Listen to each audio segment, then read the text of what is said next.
The evening air in Charlotte was crisp, carrying the faint scent of autumn leaves and the lingering warmth of a late September sun.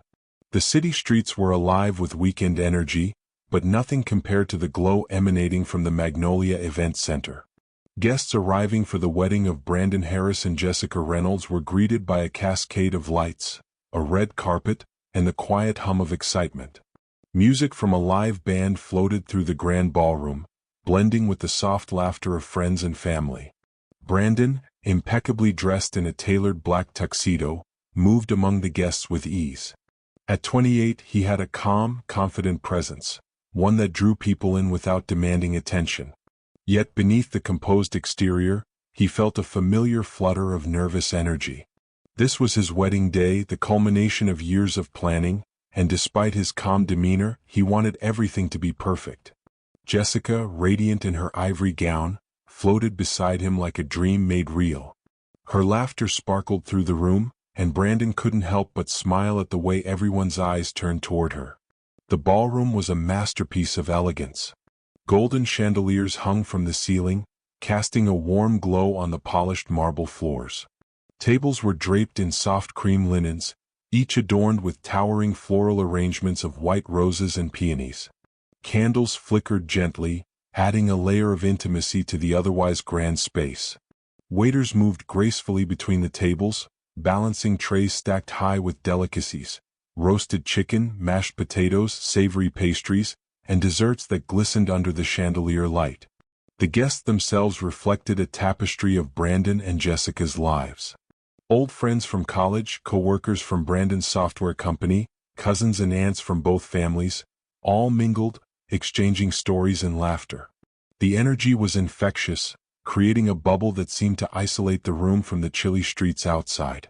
In this moment, the world felt like a perfect, self-contained universe. Yet just beyond the shimmering doors, outside the polished grandeur of the event center, a different reality waited. The streets of Charlotte had grown quiet, save for the occasional car driving by, the distant bark of a dog, and the rustling of wind through the trees. In a shadowed alley near a small convenience store, a young girl huddled against the cold. Her coat was thin, threadbare at the edges, and her shoes had long since worn through, leaving her feet vulnerable to the autumn chill. Her name was Kira Thompson, and though she was only 12, the lines of hardship had etched themselves into her small frame. Homelessness had been her companion for the past 3 years, ever since she had lost her parents. Nights spent on cold concrete, days spent searching for scraps of food. These had been her reality for so long that the hunger in her stomach had become a constant, gnawing companion. But tonight something caught her eye. The warm glow of the Magnolia Event Center spilled onto the sidewalk, a stark contrast to the shadows that clung to her small figure. Through the glass doors she could see laughter, music, and tables stacked high with food, enough to satisfy 100 hungry mouths. Her stomach growled audibly, reminding her of just how long it had been since her last proper meal. A conflicted feeling tugged at her. She wanted desperately to approach, yet instinct warned her that this world was not hers to enter. Hunger, however, has a way of quieting caution. Kira's gaze lingered on the crowd of elegantly dressed people. The sight of dresses swaying, shoes polished, and champagne glasses raised in celebration felt almost surreal. She remembered a time years ago when she had known warmth and safety, when her mother had tucked her into bed and whispered stories that made her feel cherished. But those memories had faded like a dream at dawn, leaving only hunger, cold, and solitude. Her fingers brushed against the cracked sidewalk as she crouched low, taking in every detail of the grand event center. She noticed a side door ajar, likely meant for the catering staff, and an idea formed in her mind. Maybe, just maybe, she could get a small taste. Maybe just one morsel would quiet the gnawing ache in her stomach long enough for her to survive another night. With a deep breath, she slipped forward, the chill air biting at her cheeks, her heart racing with fear and anticipation. Every step was careful, silent, practiced from years of moving unseen through the city streets. She pressed her small frame against the wall, her eyes darting toward the open door. A waiter passed by, carrying a tray of champagne glasses. Kira froze, holding her breath as he walked past without noticing her. Inside, the ballroom seemed even more magical up close. The golden chandeliers reflected off the polished floor, the music wrapped around the guests like a warm embrace, and the laughter was like a melody that teased the edges of Kira's memory. She moved cautiously toward the tables where the food was laid out, each step a delicate balance between hope and fear. The aroma of roasted chicken and fresh bread overwhelmed her senses. Her stomach tightened painfully and instinct took over. She reached for a small bread roll, clutching it to her chest as if it were a treasure. For a moment, she allowed herself to close her eyes and imagine that she belonged here, that she had a place among the laughter and warmth. But the moment was fleeting.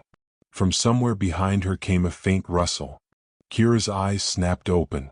A waiter, glancing toward the table, had noticed movement.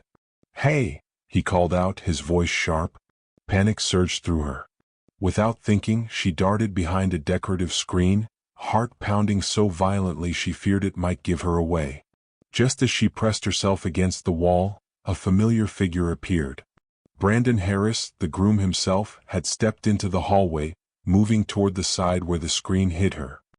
He paused, his eyes narrowing as they scanned the small shadow pressed against the wall. Something in her posture, the way she clutched the bread, stirred a memory deep in his mind, a memory he hadn't accessed in years, yet somehow felt like it had been waiting for this moment. "Wait. I know you," he whispered under his breath.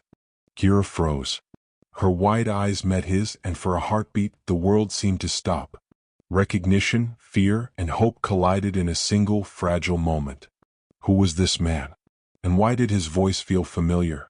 The soft hum of music and the muted laughter from the ballroom contrasted sharply with the tension that now gripped Kira. She pressed herself tighter against the wall, unsure whether to run or to trust the man whose gaze seemed to pierce through the years of hardship that had shaped her. And then, just as the waiter's footsteps approached again, Brandon stepped closer. His voice, calm yet firm, cut through the tension. "It's okay. Don't be afraid." Kira's heart skipped a beat.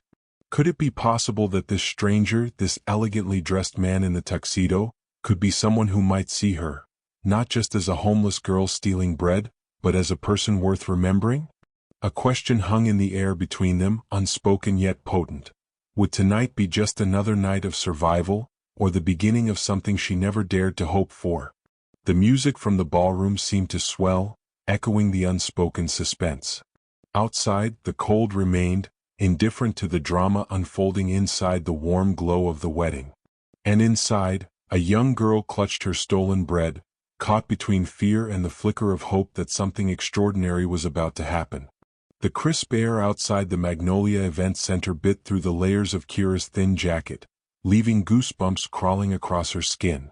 She shivered, not just from the cold but from the uncertainty that gripped her. For years, the streets of Charlotte had been her home, her prison, and her battleground. The night's glow from the wedding seemed like a different world entirely, a world that whispered of warmth, laughter, and feasts she had only glimpsed in dreams. Yet here she was, crouched in an alley, her stomach twisting and tightening in protest. Hunger was a constant companion, but tonight it felt sharper, more insistent. It gnawed at her bones, a reminder that survival on the streets was never guaranteed. Her stomach growled, loud enough to make her cheeks flush with embarrassment as she glanced around the empty street. The faint hum of traffic echoed in the distance, but there was no one here to offer help, no shelter, no food, no warmth beyond what she carried in her memories. Kira hugged her knees to her chest, the fabric of her worn jacket rough against her skin. She closed her eyes and let her mind drift back to a time when her stomach hadn't been an enemy. She remembered her mother, soft and gentle, brushing crumbs of toast from Kira's cheek while humming a lullaby. Those memories had become fragile things, fading under the weight of abandonment and cold nights, yet they offered a spark of comfort, a reminder that love had once existed in her life. Her thoughts, however, were interrupted by the present reality. She had no mother to brush away crumbs, no warm bed to crawl into, no safe corner to call her own. Every night was a struggle to find food, to avoid danger, to stay invisible. The streets were filled with people who passed her by as if she were a shadow, and sometimes, those who noticed her were not kind. Kira had learned quickly that trust could be deadly. Tonight, however, There was a sliver of hope, or perhaps it was desperation, that pulled her toward the light of the wedding. She had watched the elegantly dressed people enter the hall, their laughter and joy radiating out through the glass doors. Her stomach had tightened at the sight of the overflowing tables, each one piled with food she hadn't tasted in months. It was more than hunger, it was a visceral longing, a yearning for normalcy, for a life that had seemed out of reach for so long. Kira took a deep breath and considered her options. She had survived countless nights without food, but each passing hour made her more desperate. She could walk away and risk another empty stomach, or she could take the chance, slip inside and grab a morsel even if it meant risking discovery. Hunger won over caution, as it often did, and she made her decision. She approached the side door she had noticed earlier, her small feet making no sound on the pavement. Her heart pounded in her chest, echoing the rhythm of the music inside. She pressed her ear to the door and listened.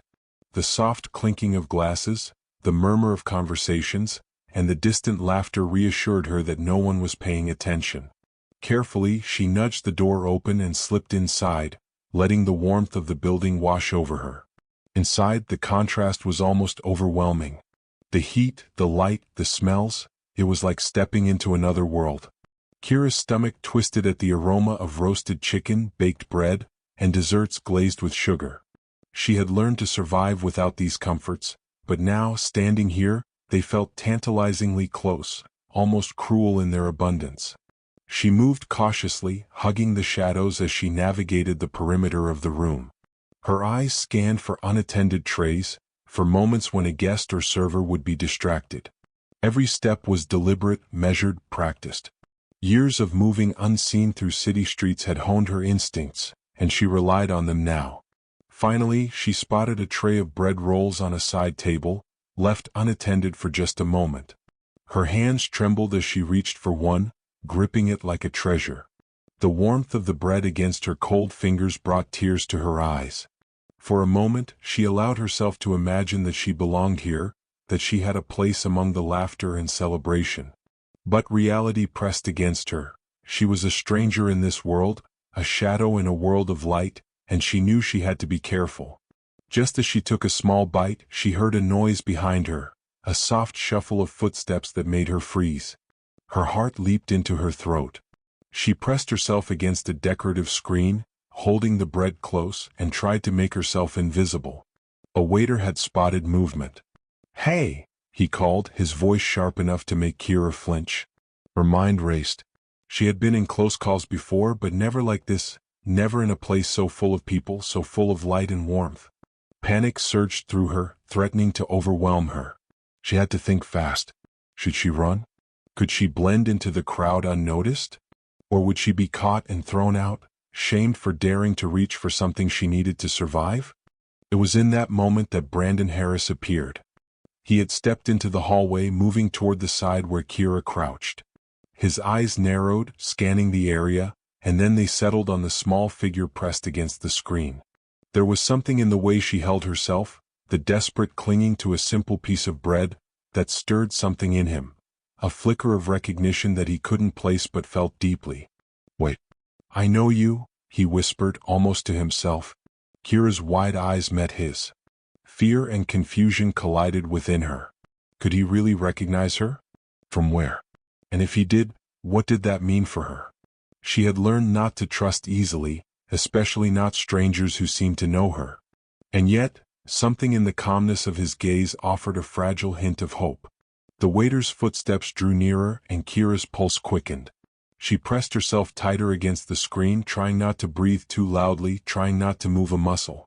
The world felt impossibly large and impossibly small at the same time. Large in the sense of the grand shining room she had dared to enter, and small in the way she now felt exposed, caught between survival and discovery. Brandon stepped closer, his voice cutting through the tension. "It's okay. Don't be afraid."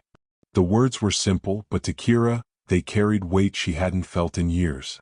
A stranger, a well-dressed man in a tuxedo, was offering her safety in a place where she had expected none. Could this moment change the trajectory of her night, her life, perhaps even her future? The music from the ballroom swelled, almost in tandem with her racing heart. Kira's eyes flicked toward the tables, toward the warm food she had risked everything to touch. She felt a shiver of anticipation.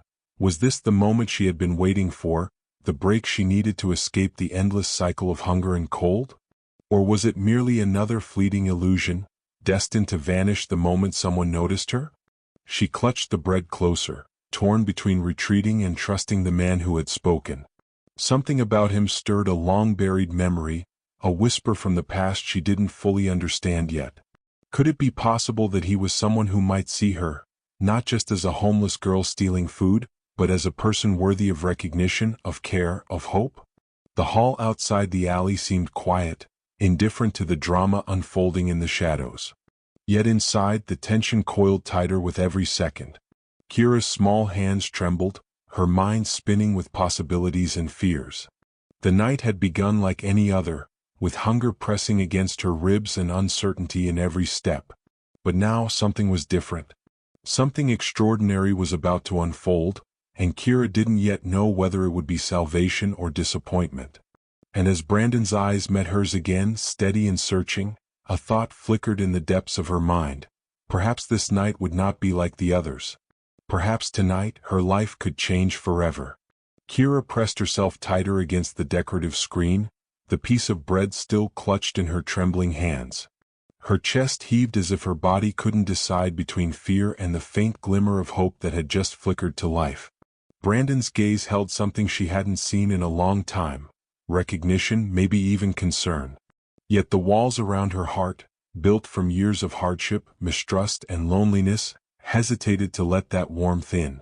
Her mind, forced to confront her current reality, slipped into the past, into memories she usually tried to bury.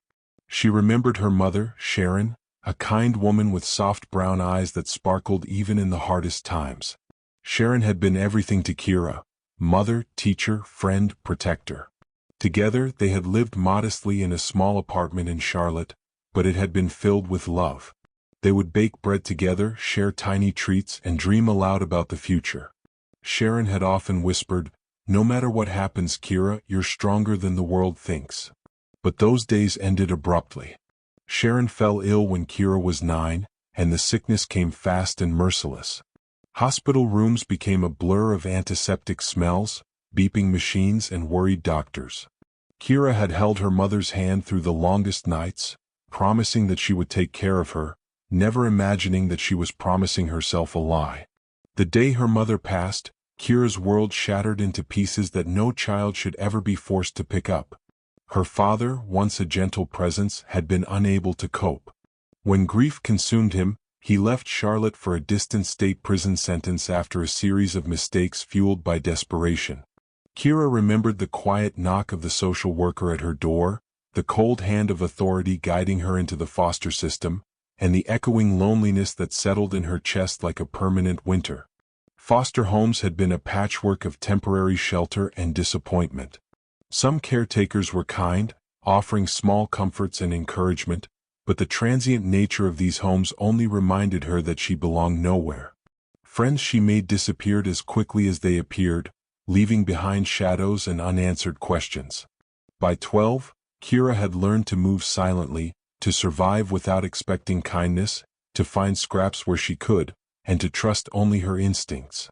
Tonight, as she crouched in the shadow of the screen, the memory of those early days intertwined with the sharp pang of hunger. She thought of the long nights spent under freeway bridges, wrapping herself in tattered blankets scavenged from dumpsters, listening to the distant hum of cars and trucks as her lullaby. The streets had taught her lessons the way school had never managed: how to be invisible, how to read people in a glance, how to hold hope in the smallest doses without letting it drown her in disappointment. And yet, despite all of it, she still remembered the small joys. The smell of bread baking, the feel of warm sun on her face, the kindness of strangers who had occasionally handed her $1 or a sandwich. Those moments had been fleeting, but they lingered in her memory, small sparks in an otherwise dark landscape. Hunger and cold had dominated most of her life, but memory had preserved the warmth she had known once, and somehow, it had kept her alive. Kira's thoughts drifted back to Brandon Harris, standing just a few feet away, seemingly recognizing her in a way no one had for years. Her stomach tightened, not with hunger this time but with anxiety. How could he know her? Was this some cruel trick of fate, or had there really been someone who remembered her existence? She had learned not to trust easily, and yet something in his eyes felt familiar, like a thread connecting her to a past she thought had been erased. The piece of bread in her hands felt heavier than it had moments ago. Hunger pressed at her ribs, but so did uncertainty. Should she step out and allow him to speak? Or should she retreat, risk the cold outside, and disappear into the night as she had so many times before? The walls she had built around herself urged her to flee, but a deeper, quieter voice whispered that this might be different. Her mind wandered to the smallest details of her past, the moments she had almost forgotten. She remembered the laughter she had shared with a boy at the Atlanta Community Shelter, a fleeting friendship that had ended when Brandon's family moved away. They had drawn together, shared stories, and made promises to look out for each other. She had thought he was lost to her forever, just another name in a memory she had reluctantly carried. And now, seeing him here, something in her chest twisted. Could it really be him? Kira's eyes flicked to the shadows, scanning the room for signs of danger. The waiter was still nearby, and any wrong move could blow her cover. Yet she couldn't tear her gaze from Brandon, who seemed to hesitate, as though unsure whether to approach or retreat. The tension in the air was palpable, and her heart raced faster than it had in years. Memories of loss often came with a bitter taste, but tonight, they were intertwined with a strange and unfamiliar feeling: hope. The thought that someone might see her, might remember her, might care, it was both exhilarating and terrifying. She had long accepted that life on the streets demanded invisibility, yet here was a chance that maybe, just maybe, she did not have to remain unseen. Kira's stomach growled again, reminding her of the bread she clutched. She had taken it without permission, yes, but the hunger that drove her actions was not a choice, it was survival. And yet, the way Brandon looked at her now suggested something more. Not judgment. Not anger. Recognition. A thread of connection that reached across time and circumstance. She pressed herself tighter against the screen, her eyes darting to the wedding hall once more. Music, laughter, clinking glasses, the sounds of a world she had never thought she could inhabit. And yet, for the first time in years, the thought flickered in her mind that she might belong here, even if only for a moment. The tension inside her was almost unbearable. One step, one word, one gesture could decide everything. Would he chase her away like everyone else had? Or would he extend a hand, a bridge from the cold streets to warmth and recognition? Kira's breath caught as she realized that the moment had stretched longer than she had expected. Every second felt magnified, each heartbeat echoing like a drum in her ears. The memory of her mother's voice whispered faintly in her mind, "You're stronger than the world thinks." And for the first time she wondered if maybe she could allow herself to be strong in a different way, not just surviving but trusting, hoping, believing in something more. Outside, the city remained indifferent, the streets empty and cold. Inside, the music swelled, the laughter continued, and Brandon Harris took a step closer, his eyes never leaving her. A moment hung suspended in the air, fragile and electric, as if the universe itself were holding its breath. And then, almost imperceptibly, Kira shifted, inching just slightly out from her hiding place, daring to see what might come next. A thought trembled through her mind: perhaps this night could be different. Perhaps tonight, for the first time in years, she would be seen, not as a homeless girl, not as a shadow, but as Kira Thompson, a child who had once been loved and who might still find a place in a world that had long seemed cruel and indifferent. The quiet suspense stretched, and the chapter closes with her small, hesitant movement toward recognition, leaving the audience wondering, will Brandon reach her? Or will fear once again push her into the shadows? Kira's small frame remained pressed against the decorative screen for a heartbeat longer, her breath shallow, heart hammering against her ribs. Every instinct screamed at her to flee, to disappear into the shadows where she had always been safe. Yet, something about the warm glow of the wedding hall, the laughter drifting across the room, and the steady, calm presence of Brandon Harris outside the screen was pulling her forward. The music in the grand ballroom was a soft, elegant mixture of strings and piano, mingling with the hum of conversation and the occasional burst of laughter. Guests twirled across the polished marble floor, champagne glasses raised high, sharing stories and stolen glances. It was a world far removed from the cold alleys and empty streets she had grown accustomed to. The warmth, the light, the abundance of food, it all seemed almost surreal, like a dream she didn't dare reach for. And yet, her hunger and curiosity both urged her closer. Kira's fingers brushed over the screen, feeling the cool metal support behind it. She could hear the faint rustle of waiters moving about, the soft clink of silverware, and the gentle murmur of voices discussing the latest wedding toast. Every sound reminded her that she was stepping into a world where she didn't belong. But tonight, the pull of survival was stronger than the pull of caution. She remembered how she had navigated similar situations on the streets. Her survival had depended on timing, observation, and subtlety. She had to make every move count, to remain unseen, to blend into the periphery. Yet the grandeur of the wedding hall made her feel clumsy and conspicuous, every step threatening to draw attention to her small, hunched form.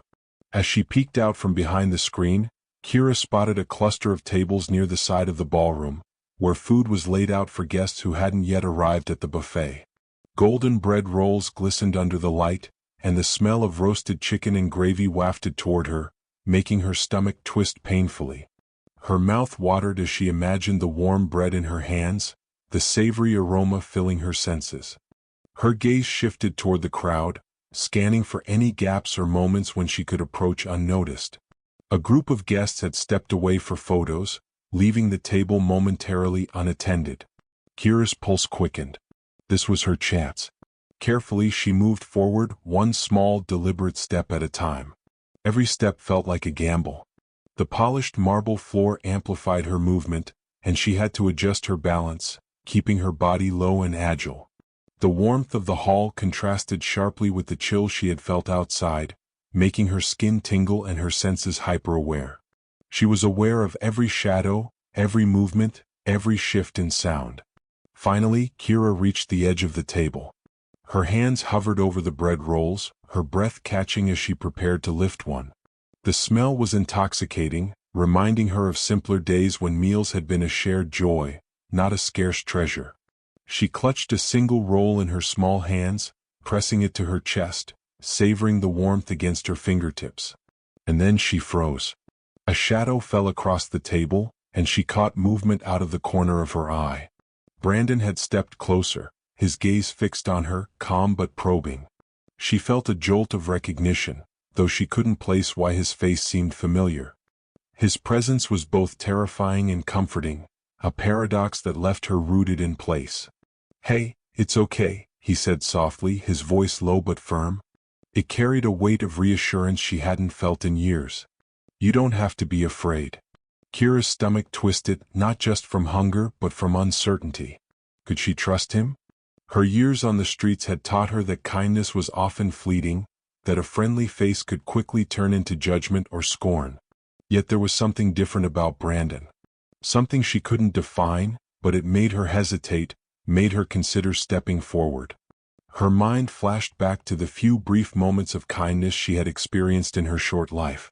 The shelter volunteers who had offered hot meals, the strangers who handed her coins, even the rare smile from a neighbor who had noticed her in passing. Those moments had been fleeting, almost impossible to hold on to.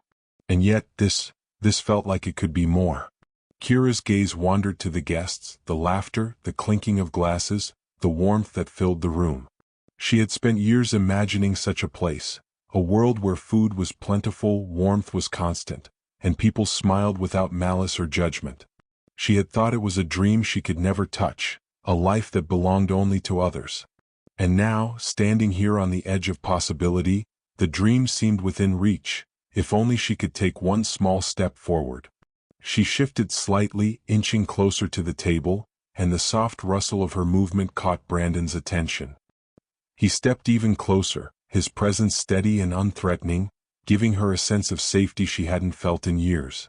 The tension in her body eased fractionally, replaced by a fragile thread of hope. But Kira knew the stakes. One wrong move, one glance in the wrong direction, and she could be discovered. embarrassed, chased out, and humiliated. The thought of returning to the cold, empty streets with her stomach gnawing in protest made her chest ache. She had survived this long, but every day brought new challenges, and every night carried the weight of hunger and fear. As she reached for the bread roll once more, a sudden sound made her freeze. A guest had returned to the table, laughing and unaware of the drama unfolding just inches away. Kira's mind raced. Should she retreat into the shadows, risking leaving the food behind, or take the chance and move forward, trusting the man who seemed to understand her plight? Her fingers brushed the roll, and for a fleeting second, it felt like the world had narrowed to just this small, warm piece of bread, the hall full of light and laughter, and the stranger who might just be her chance at safety. The music in the ballroom swelled, punctuating the tension. Kira's heart beat in time with it, loud and urgent. She was on the edge of discovery and possibility, a single step away from either humiliation or salvation. The pull of hunger, of hope, of human connection, all converged in that moment. And then, almost imperceptibly, Brandon spoke again, softer this time. "I think I remember you, from before. You don't have to hide." Kira's eyes widened. Recognition? Comfort? Fear? All of it collided inside her small frame. She took a tentative step forward, still clutching the bread, unsure of what awaited her, yet driven by a force stronger than fear. The night had started as any other, cold, lonely, and uncertain, but now it felt charged with possibility. Every instinct told her to flee, but every fragile hope whispered that maybe, just maybe, she was on the brink of something extraordinary. The music continued, the laughter carried through the hall, and Kira's small movement forward held a promise that neither of them could yet fully understand. A promise that the walls of her loneliness might finally be breached, and that the glow of human connection, warmth, and kindness might reach even her cold, battered world. And as her eyes met Brandon's once more, a silent question hung in the air. Would she be allowed to step fully into this world, or would fear and the shadows of her past pull her back into the night? The warmth of the wedding hall washed over Kira the moment she shifted fully into the space. It was a stark contrast to the biting chill of the streets she had called home for so long. The golden chandeliers hung from above, casting soft light across the polished marble floors, making the room feel like a sanctuary she had only dared imagine in her dreams. Laughter echoed around her, mingling with the subtle strains of a live band that played a melody both soothing and celebratory. Every step she took sent her heartbeat racing, yet she felt the strange pull of safety in Brandon's presence. Her small hands clutched the bread roll tighter, as though holding on to it could somehow anchor her in this new, fragile moment. Her stomach growled, reminding her that hunger was still an insistent companion, demanding attention. She hadn't eaten properly in days, and the smell of roasted chicken, fresh bread, and sweet pastries had ignited a longing so intense it made her throat ache. But hunger alone wasn't what kept her rooted here, it was something deeper. A tiny thread of hope, almost imperceptible, that perhaps she was no longer invisible in the world. Brandon stepped closer, his expression calm but alert. His eyes softened as he regarded her, taking in the worn jacket, the scuffed shoes, and the small, trembling frame. "It's okay," he said again, his voice steady. "You don't have to be afraid. Come with me." Kira's mind raced. Trusting someone had always been dangerous, even deadly. Years of surviving on the streets had taught her that kindness often came with a cost, that a friendly face could turn on you without warning.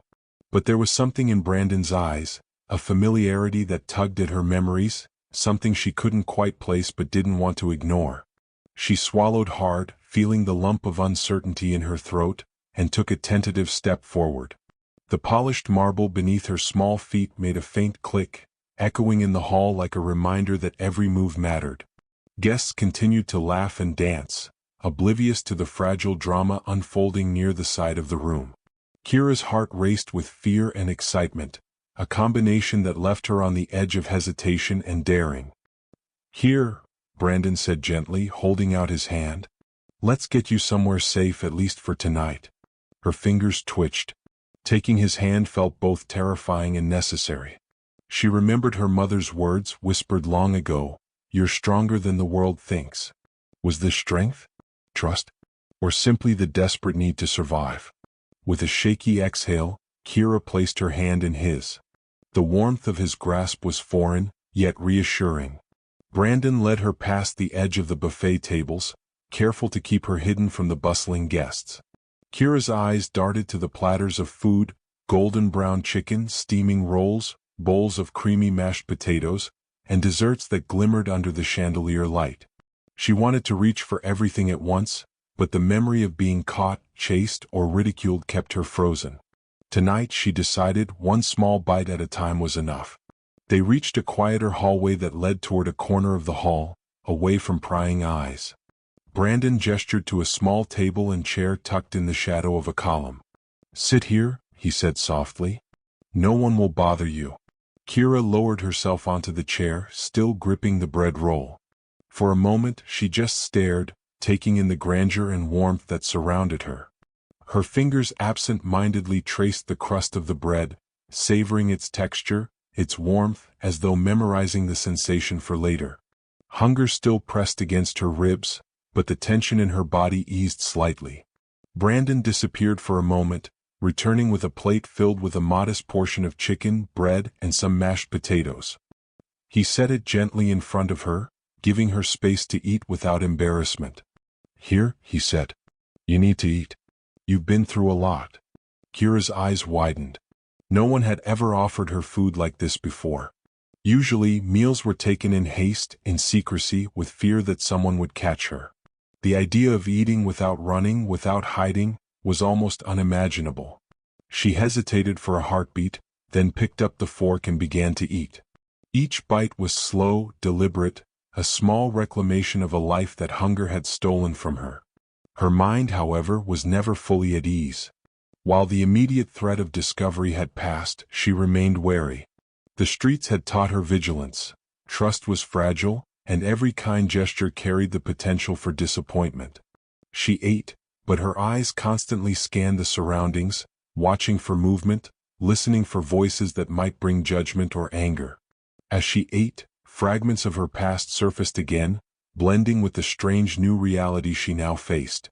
She remembered nights spent under bridges, nights where she had curled into herself for warmth, clutching whatever scraps of clothing or newspaper she could find. She remembered the hunger, the loneliness, the cold that had seeped into her bones. And yet, here she was, sitting in a warm room, eating a meal without fear, guided by someone who seemed to recognize her in a way no one had in years. Brandon watched her carefully, giving her space while remaining nearby. He saw the tension in her shoulders, the way her eyes darted nervously, the hesitation in her movements. He didn't push.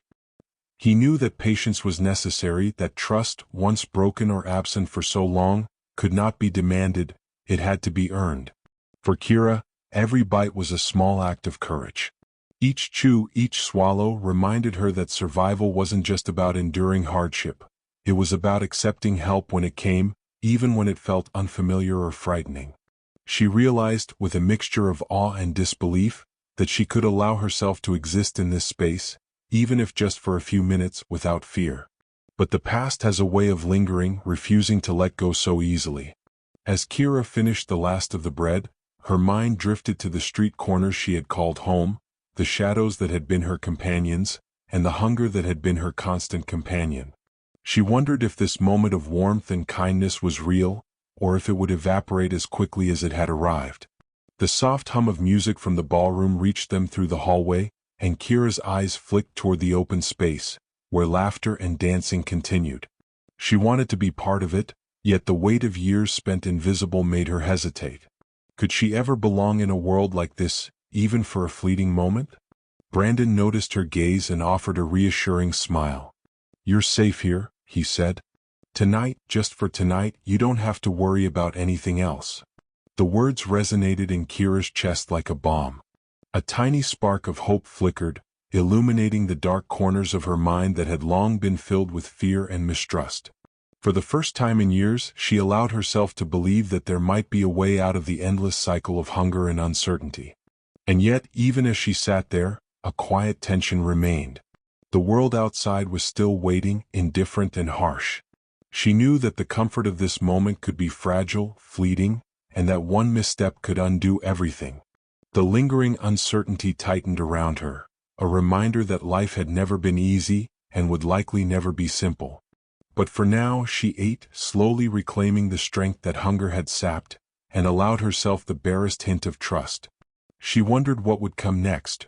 Would this stranger who had seen her truly help, or would she be left to navigate the streets alone once again? Her fingers traced the edge of the plate and she caught Brandon's eye once more. In that silent exchange there was a promise, a possibility, a fragile thread of connection that neither of them fully understood yet. And as the music from the ballroom continued to swell, Kira realized that this first step inside, this small act of courage, might be the beginning of something far greater than she had ever imagined. Kira takes her first real step inside, eating without fear, yet the lingering uncertainty of trust in her past keeps viewers questioning. What will Brandon do next? And will Kira's world truly begin to change? Kira sat in the quiet corner where Brandon had placed her, trying to slow her breathing enough to keep her hands steady. The warmth of the wedding hall still felt unreal, almost like it belonged to another world, one she was only borrowing for a moment. The chandelier lights glimmered above, casting soft reflections across the polished floor. She hadn't had a moment of stillness like this in years. Yet even as she sat there, trying to finish the last crumbs of the warm bread and small serving of food Brandon had brought her, the memory of how she had gotten inside the wedding gnawed at her mind. She hadn't come through the front doors. She hadn't been invited. She hadn't even meant to stay. She had come for one thing only: food. The bread she clutched now, the one she'd taken before Brandon found her, had been stolen in desperation. It had been the first thing she had touched inside this beautiful, glittering world. Her fingers tightened slightly around the crust that remained. It wasn't just food. It was survival. Her eyes dropped to the last piece in her hand. She brought it close, inhaling deeply. The smell of yeast and butter rose, reminding her of warm kitchens she'd once known, kitchens that felt miles and years away now. She took a small bite, slow and deliberate, as if afraid to finish it too quickly. The moment she swallowed, a memory broke through, a memory sharp enough to steal her breath. She was 7 again, standing in a small kitchen, her mother humming softly as she kneaded dough. The windows had been foggy from the warmth inside, and the air had smelled just like this: yeast, butter, love. Her mother had always made extra bread on days when she sensed Kira needed comfort. "You're safe with me, baby," her mother would whisper, brushing flour from her forehead. "Always." Kira blinked hard, swallowing the lump in her throat. That was before everything fell apart. Before she was shuffled through places where no one remembered her name. Before sleeping in alleys. Before hunger became her shadow. Tonight, that memory felt almost cruel in its softness. She tore off another small piece of the bread, eating it slowly. She didn't want it to end. Not the bread, not the warmth, not this strange and fragile moment of safety. But safety in her world was temporary. Always temporary. As the last bit of bread slipped down her throat, she felt the familiar tug of anxiety returning. What if someone had seen her take it? What if a staff member noticed? What if one of the guests recognized she wasn't supposed to be there? Her mind spun through every possibility, every danger. Her stomach tightened. She slid lower in the chair, pressing herself back as if hoping the shadows would swallow her again.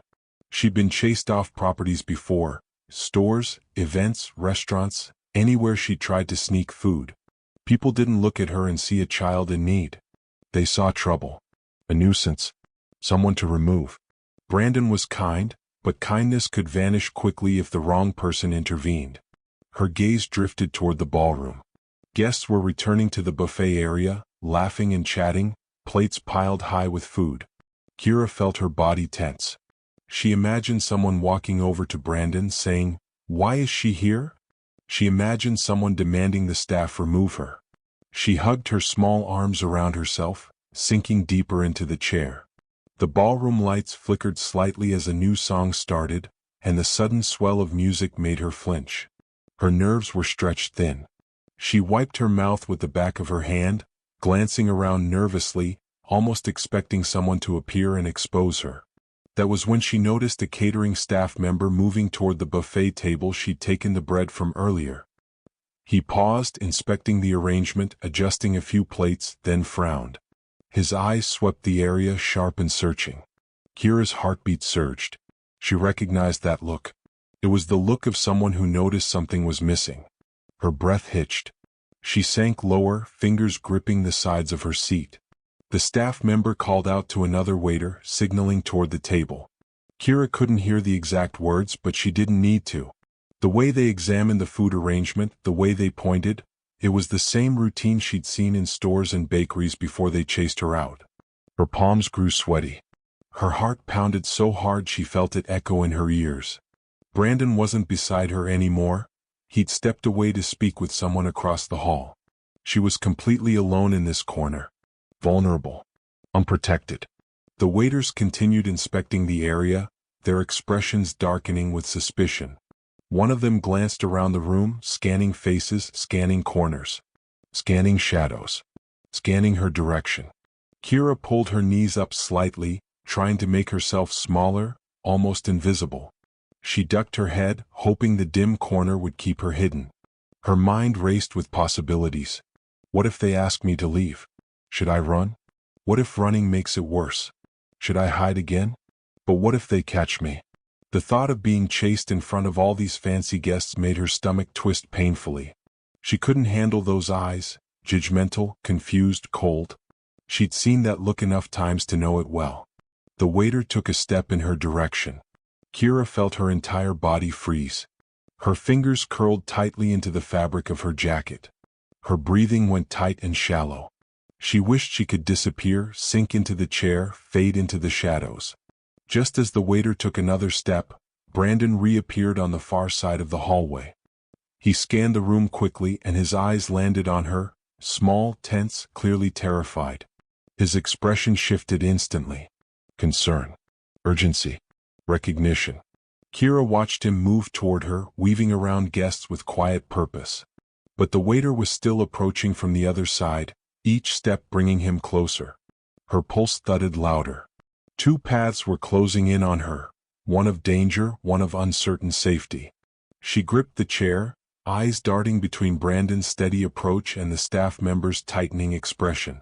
She knew she couldn't outrun both. Before she could decide whether to flee or stay frozen, the waiter opened his mouth to speak, and Brandon stepped in front of her seat, shielding her from view. His voice was calm, controlled, but there was a quiet authority beneath it. "Is something wrong?" he asked the waiter. Kira's breath caught, her entire world narrowing to that single moment, the one that would decide whether she would be dragged back into the cold outside, or allowed to stay in this fragile circle of warmth just a little longer. Brandon stood firmly between Kira and the approaching waiter, his presence calm but authoritative. The warm light of the chandelier reflected in his eyes, and his posture radiated confidence, the kind of confidence Kira hadn't seen in anyone for years. She felt a fragile thread of hope stir inside her chest, but her body remained tense, as if she expected the next moment to shatter everything. The waiter stopped a few feet away, eyeing Brandon carefully. "There's someone hiding here," he said, his tone professional but laced with suspicion. She was taking food from the buffet. Kira's stomach dropped. Her worst fear, the exposure she had dreaded, was happening in real time. She wanted to shrink into the shadows, disappear into the wall, somehow erase herself from existence. But Brandon didn't step back. Instead, he held the waiter's gaze, calm and steady. "She's with me," Brandon said, voice low but firm. "No harm done. Just let her be."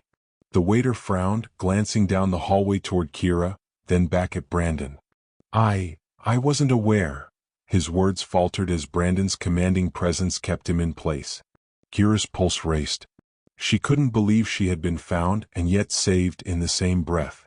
The irony wasn't lost on her. Stolen bread, hidden corners, and a stranger who might just be her protector.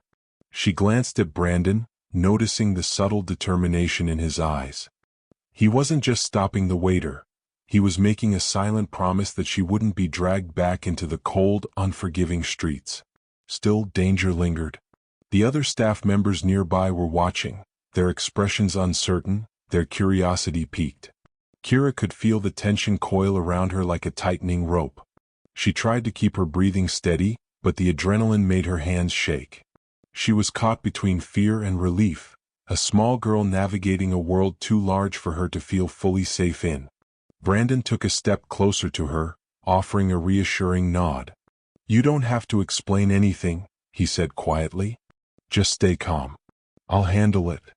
Her eyes filled with cautious trust. Years of survival had taught her that promises like this were fragile. Most people who said they'd protect you ended up letting you down. But something in Brandon's demeanor suggested this was different. The waiter hesitated, glancing at his co-workers for support, then back at Brandon.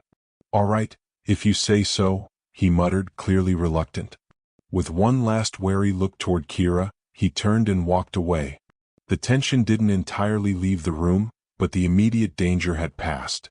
Kira exhaled shakily, feeling the weight on her chest ease just slightly. She looked up at Brandon, searching for reassurance. His eyes softened. "See? Nothing to worry about," he said. "You're safe now." For a moment she wanted to believe him completely. The warmth from the meal, the quiet corner, and his calm presence combined to create a rare sense of security. Kira realized she could finally breathe without fear pressing on her lungs. Yet even in that moment of relief, a nagging thought crept in. Why did he recognize her? How did he know her? Her memory churned back to a distant past, a memory almost buried beneath the years of hardship. She had been around 11 when she first met Brandon. It had been at a community shelter in Atlanta, where he had volunteered during his high school summers. She remembered his kind smile, the way he had knelt to speak to her, and the gentle encouragement he had given when the other kids doubted her. She had thought she would never see him again after that summer. The shelter had moved her to Charlotte shortly afterward, and life had swallowed her in a haze of neglect, hunger, and survival. And yet, here he was, standing before her in a way that felt impossible but undeniably real. Brandon seemed to sense her thoughts. "You look familiar," he admitted, almost as if talking to himself. "I think I remember, from before." His voice wavered slightly, a trace of uncertainty beneath the calm authority he projected. Kira's stomach tightened again, but this time it wasn't from hunger. It was the sudden rush of emotions, fear, disbelief, hope, and a longing she had buried deep. Could it really be him? Had someone remembered her after all these years? Before she could ask, Brandon lowered his voice and leaned slightly closer. "Do you want to tell me your name?" he asked gently.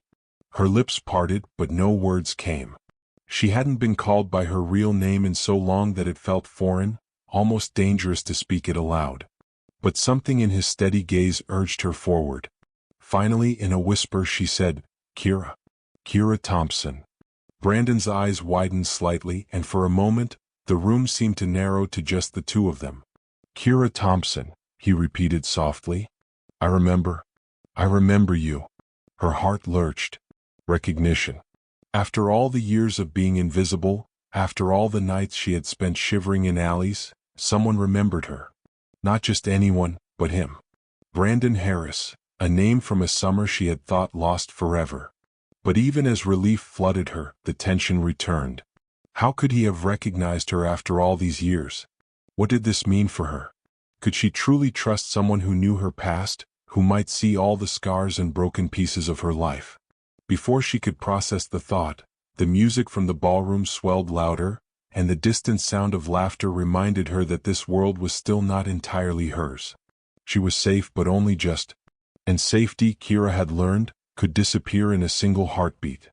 Brandon reached out and placed a gentle hand over hers, a grounding presence that steadied her racing mind. "You don't have to explain everything right now," he said. "Let's just get you through tonight. We can figure out the rest later." Kira nodded, swallowing hard. She trusted him, or at least she wanted to. But a shadow of doubt remained, a whisper of caution that had been drilled into her through years of hardship. Trust was dangerous. Trust was fleeting. And yet, Brandon's presence made her want to believe it could be real. As she sat there, caught between hope and fear, a sudden movement from the ballroom drew her attention. A guest had wandered near the hallway, a curious expression on their face. Kira stiffened, her hand instinctively gripping Brandon's. The guest paused, glancing toward her, then leaned in slightly, squinting. "Who's that over there?" they murmured to a companion. Her stomach dropped. She had been discovered again, this time by someone from the wedding. Panic surged. But before she could react, Brandon's hand tightened slightly over hers, and his calm presence radiated reassurance. "I've got you," he whispered. Kira's breath caught. The hall was bright, the music alive, and the risk of exposure had returned. Yet for the first time in years she didn't feel completely alone. She had someone who remembered her, someone who could protect her, at least for now. And even as fear and uncertainty pressed against her, a new emotion crept in, hope. But hope, Kira knew, was fragile. And tonight it was about to be tested. The curious guest lingered for just a few more seconds, eyes scanning the hallway. Kira pressed herself closer to the wall, her small frame practically melting into the shadows.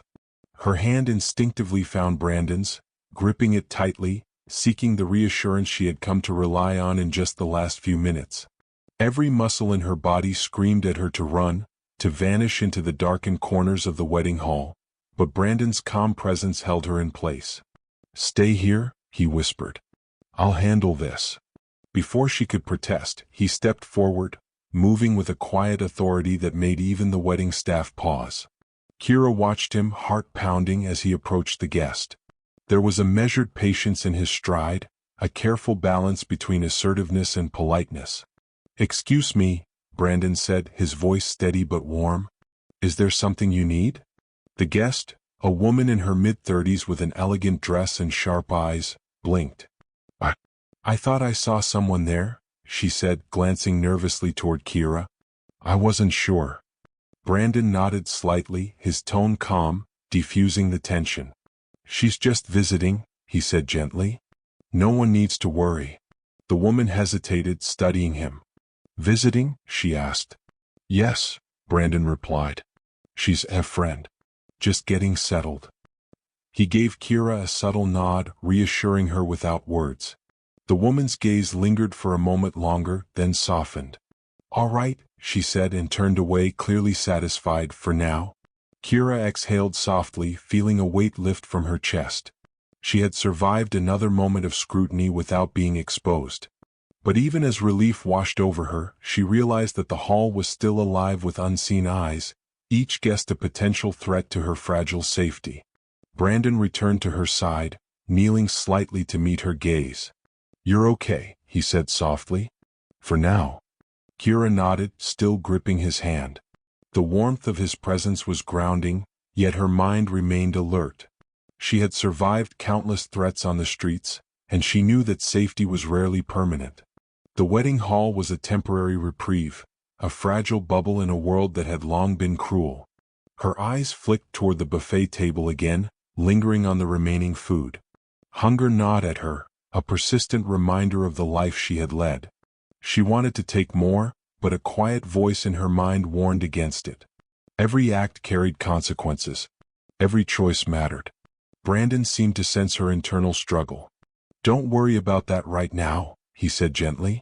"We'll make sure you have enough." Kira's gaze softened slightly. His words were comforting, but they also carried a subtle warning. Trust him, but not blindly.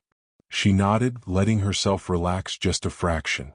It was then that a new presence entered the hallway, a young woman, early 20s, with a bright smile and an easy confidence. She carried herself with a casual grace, her eyes scanning the hallway before settling on Kira. Brandon noticed her immediately. "Emily," he said quietly, as if the name alone explained everything. Emily's gaze softened as she approached, her eyes falling on Kira. "Hi," she said warmly. "I heard there was someone who needed help?" Kira's brow furrowed. Who was this? Another stranger? Another person with unknown intentions? Brandon's tone was reassuring. "This is Kira," he said. "She's in a tough spot. Emily, can you help us?" Emily nodded without hesitation. "Of course," she said. Her warmth was immediate, unthreatening, and somehow familiar. She knelt slightly to meet Kira's gaze, a comforting presence that seemed to radiate kindness. Kira felt a flicker of relief. For the first time in years she wasn't alone, not entirely. She had Brandon, who remembered her and had protected her moments ago. And now Emily, a stranger who didn't judge, didn't question, but simply offered help. "Do you want to sit somewhere more comfortable?" Emily asked, gesturing toward a small lounge area just off the hallway. "You don't have to stay here hidden like this." Kira hesitated. She had been invisible for so long that the idea of being openly helped felt strange, almost dangerous. But the fear in her chest was tempered by the genuine warmth in Emily's eyes and the steady reassurance of Brandon's presence. Slowly she nodded. Brandon offered her hand again and Kira took it, standing carefully. Emily led the way, her voice soft and encouraging. "It's okay," she said. "You're safe here."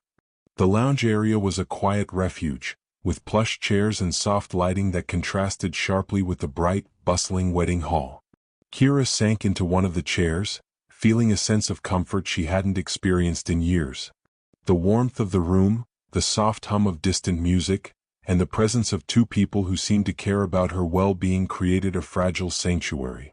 Emily set a small plate of food in front of Kira, along with a glass of water. "Here," she said gently. You need it." Kira looked at the plate, then at Emily. She wanted to trust, to reach out and accept the gesture, but years of surviving on the streets had taught her caution. She hesitated for a moment, then slowly picked up a piece of bread, taking a careful bite. The warmth of it, the familiarity of the taste, brought tears to her eyes. Brandon watched silently, a small, knowing smile on his face. He understood the significance of this simple act. Food, warmth, kindness. For Kira, it was more than sustenance. It was a reminder that the world could still hold moments of humanity. As she ate, Kira allowed herself to glance around the lounge, taking in the safety of the space. For the first time in years, she didn't feel like she needed to hide. Her guard remained slightly raised, but it was a guard tempered by cautious hope. Emily leaned closer, her voice soft. "You're not alone anymore, Kira," she said. "People remember you. People care. You can trust us." The words resonated in Kira's heart, stirring emotions she had long buried, relief, hope, and even a fragile sense of belonging. Yet she knew better than to let her guard down completely. Life had been cruel, and she had learned that trust, once given, could be broken in an instant. Suddenly, a sound from the ballroom startled her. A laugh, louder than usual, followed by a sharp exclamation. Kira's body tensed immediately, fear flickering in her chest. The wedding hall was still unpredictable, still full of eyes that might notice her presence. Brandon noticed her reaction and placed a hand gently on her shoulder. "It's okay," he said calmly. "Nothing is going to happen to you now. You have me and Emily here. You're safe." Kira took a shaky breath, letting herself believe, if only slightly, that this time might be different. That for the first time in years, someone had seen her, not as a threat, not as a nuisance, but as a person who deserved care, protection, and recognition. And as she sat there, eating and allowing herself to rest, she realized that this night, which had begun with stolen bread and fear, had transformed. For the first time, she wasn't just surviving. She was beginning to be seen. But even as hope bloomed, a small voice of caution whispered in her mind, "The world is unpredictable. The streets are always waiting. Trust carefully."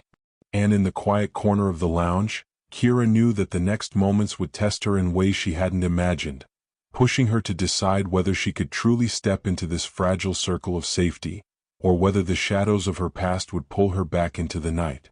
Kira's stomach finally felt satisfied, but the rest of her body remained tense. The warmth of the lounge, the gentle hum of distant music, and the presence of Brandon and Emily offered comfort, yet her mind refused to rest. Memories she had worked so hard to bury began surfacing unbidden, each one a reminder that her past was never far behind. For a long moment she sat quietly, staring at her hands. The events of the evening, the stolen bread, Brandon's recognition, Emily's kindness, had created a fragile sense of safety. But the streets had taught her that peace was rarely permanent. Shadows of her past lingered, ready to reclaim her the moment she let her guard down. Brandon noticed her distant expression. "Hey," he said softly, kneeling beside her. "You're doing okay, right?" Kira blinked, startled back to the present. She nodded slowly.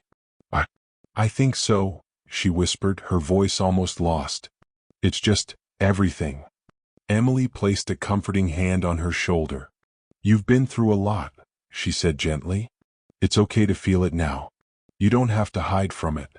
Her eyes filled with tears, the first in weeks. She hadn't cried in a long time, hadn't allowed herself to. Tears were dangerous. They made you vulnerable in a world that demanded strength. But here she felt safe enough to let them fall. Kira's mind drifted to the memories that haunted her most. The nights spent in alleys, cold and alone. The faces of people who had ignored her, turned her away, or worse. The hunger that had gnawed at her bones for as long as she could remember. And then, most of all, the day her world had shifted forever, the day she lost her mother. It had been a rainy afternoon in Charlotte. Kira had been 8 years old, clutching her mother's hand as they walked home from the local market.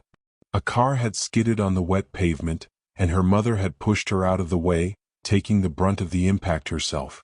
Kira had screamed, a sound that had echoed through the streets, but it had been too late. Her mother was gone, and Kira had been left alone in a world that had suddenly grown infinitely colder. The memory was sharp, almost physical, making her chest tighten. She had survived by learning to hide, to be invisible, to take what she needed without asking. Every step on the streets had been a lesson in endurance, every day a negotiation with hunger and danger. She had become small, quiet, and careful, almost like a shadow herself. Now, sitting in the warm lounge with Brandon and Emily, she realized that the past wasn't just a memory, it was a presence, waiting for the right moment to reassert itself. Her thoughts were interrupted by a sudden noise from the ballroom. The music had shifted to a lively, upbeat tune, and the laughter of guests carried clearly into the hallway. Kira flinched. The sound reminded her that the outside world was unpredictable, that even in moments of safety, danger could return. Emily noticed her reaction. "You're safe," she said firmly. "I won't let anything happen to you." Kira nodded, but her mind remained restless. She had been promised safety before, only to have it ripped away. Trust was still fragile. It was then that Brandon's expression changed. His eyes narrowed slightly as he scanned the room beyond the lounge. Kira followed his gaze and felt her heart skip a beat. A figure had entered the hallway, moving with a quiet but purposeful stride. Brandon's jaw tightened. "That can't be," he muttered under his breath. Kira's stomach dropped. She didn't need to ask who he meant. Something about the way he spoke, the tension in his posture, signaled danger, a danger connected to her past. The figure stepped closer, and the lighting revealed a familiar face, a man with a stern expression, sharp eyes, and an aura of authority. His presence was commanding, but there was an edge to it, a hint of menace that made Kira instinctively shrink back in her chair. Brandon's voice was low but firm. "Stay here," he said, placing a protective hand on Kira's shoulder. "I'll handle this." Kira's mind raced. Who was this man? How did he know Brandon? And why did his presence make her stomach churn with fear and unease? The man approached Brandon, stopping a few feet away. "I heard there was a girl here," he said, his tone neutral but laced with suspicion. "Is that true?" Brandon's posture remained calm but unyielding. "Yes," he replied. "She's with me. Everything's fine." The man's eyes flicked toward Kira, and she felt the familiar sting of scrutiny. She had been judged so often in her life, on the streets, in shelters, by strangers who assumed she was trouble. This gaze felt no different, yet somehow more dangerous. The man spoke again, his voice carrying a subtle threat. "I need to know who she is. She doesn't belong here." Brandon stepped slightly in front of Kira, his tone firm. "She's not a threat. You don't need to involve yourself." The tension in the hallway was palpable. Kira's heart pounded as she watched the two men exchange measured words, each aware of the other's authority. She felt small, fragile, and exposed, yet she couldn't look away. The man's expression softened slightly, but suspicion remained. "If she's with you, I expect no trouble," he said. "But I'll be watching." With that, he turned and walked away, leaving Kira trembling in the aftermath of his presence. The hallway felt suddenly colder, and the warmth of the lounge no longer seemed as protective. Brandon exhaled, his shoulders relaxing slightly. "That was close," he muttered. Kira's body shook. She had survived another confrontation, but the return of her past, embodied in the figure who had just departed, reminded her that danger was never far away. The streets had taught her this lesson well. Emily reached out and took Kira's hand gently. "He's gone for now," she said. "You're still safe." Kira nodded, trying to calm the whirlwind of fear and memories inside her. She had survived countless threats before, yet each encounter left a mark, a reminder of vulnerability and the fragility of trust. As she sat there recovering, Brandon crouched down beside her again. "Kira," he said softly, "I know it's hard to believe right now, but you're not alone anymore. I've got your back and Emily's here too. We'll make sure nothing from your past can hurt you tonight." She wanted to believe him. She wanted to let herself feel safe, even if only for a few hours. The warmth of their presence was a stark contrast to the cold she had known all her life. Yet deep inside, Kira knew the truth. Her past was not finished with her. It had returned, a reminder that survival was never guaranteed, and that even moments of hope were fragile. And as the music from the ballroom swelled, carrying laughter and joy into the hallway, Kira understood that the night was far from over. The past had returned, and with it, new challenges awaited, challenges that would test her trust, her courage, and her ability to believe in something better than the streets.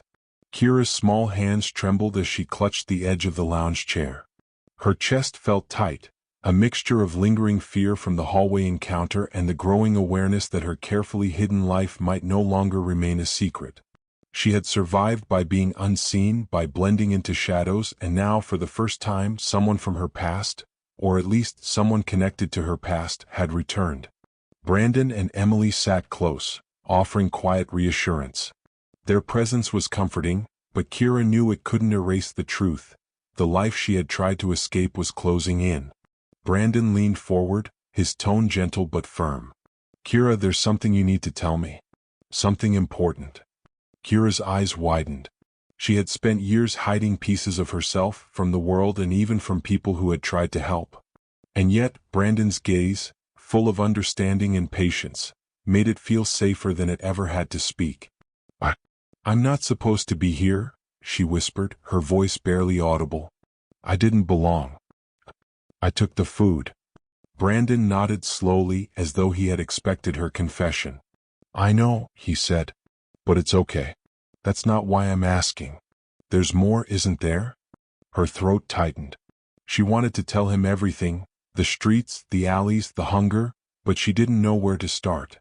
Each memory felt raw, too sharp, too painful to voice aloud. She closed her eyes for a moment, taking a shaky breath. "It's not just the streets," she admitted finally.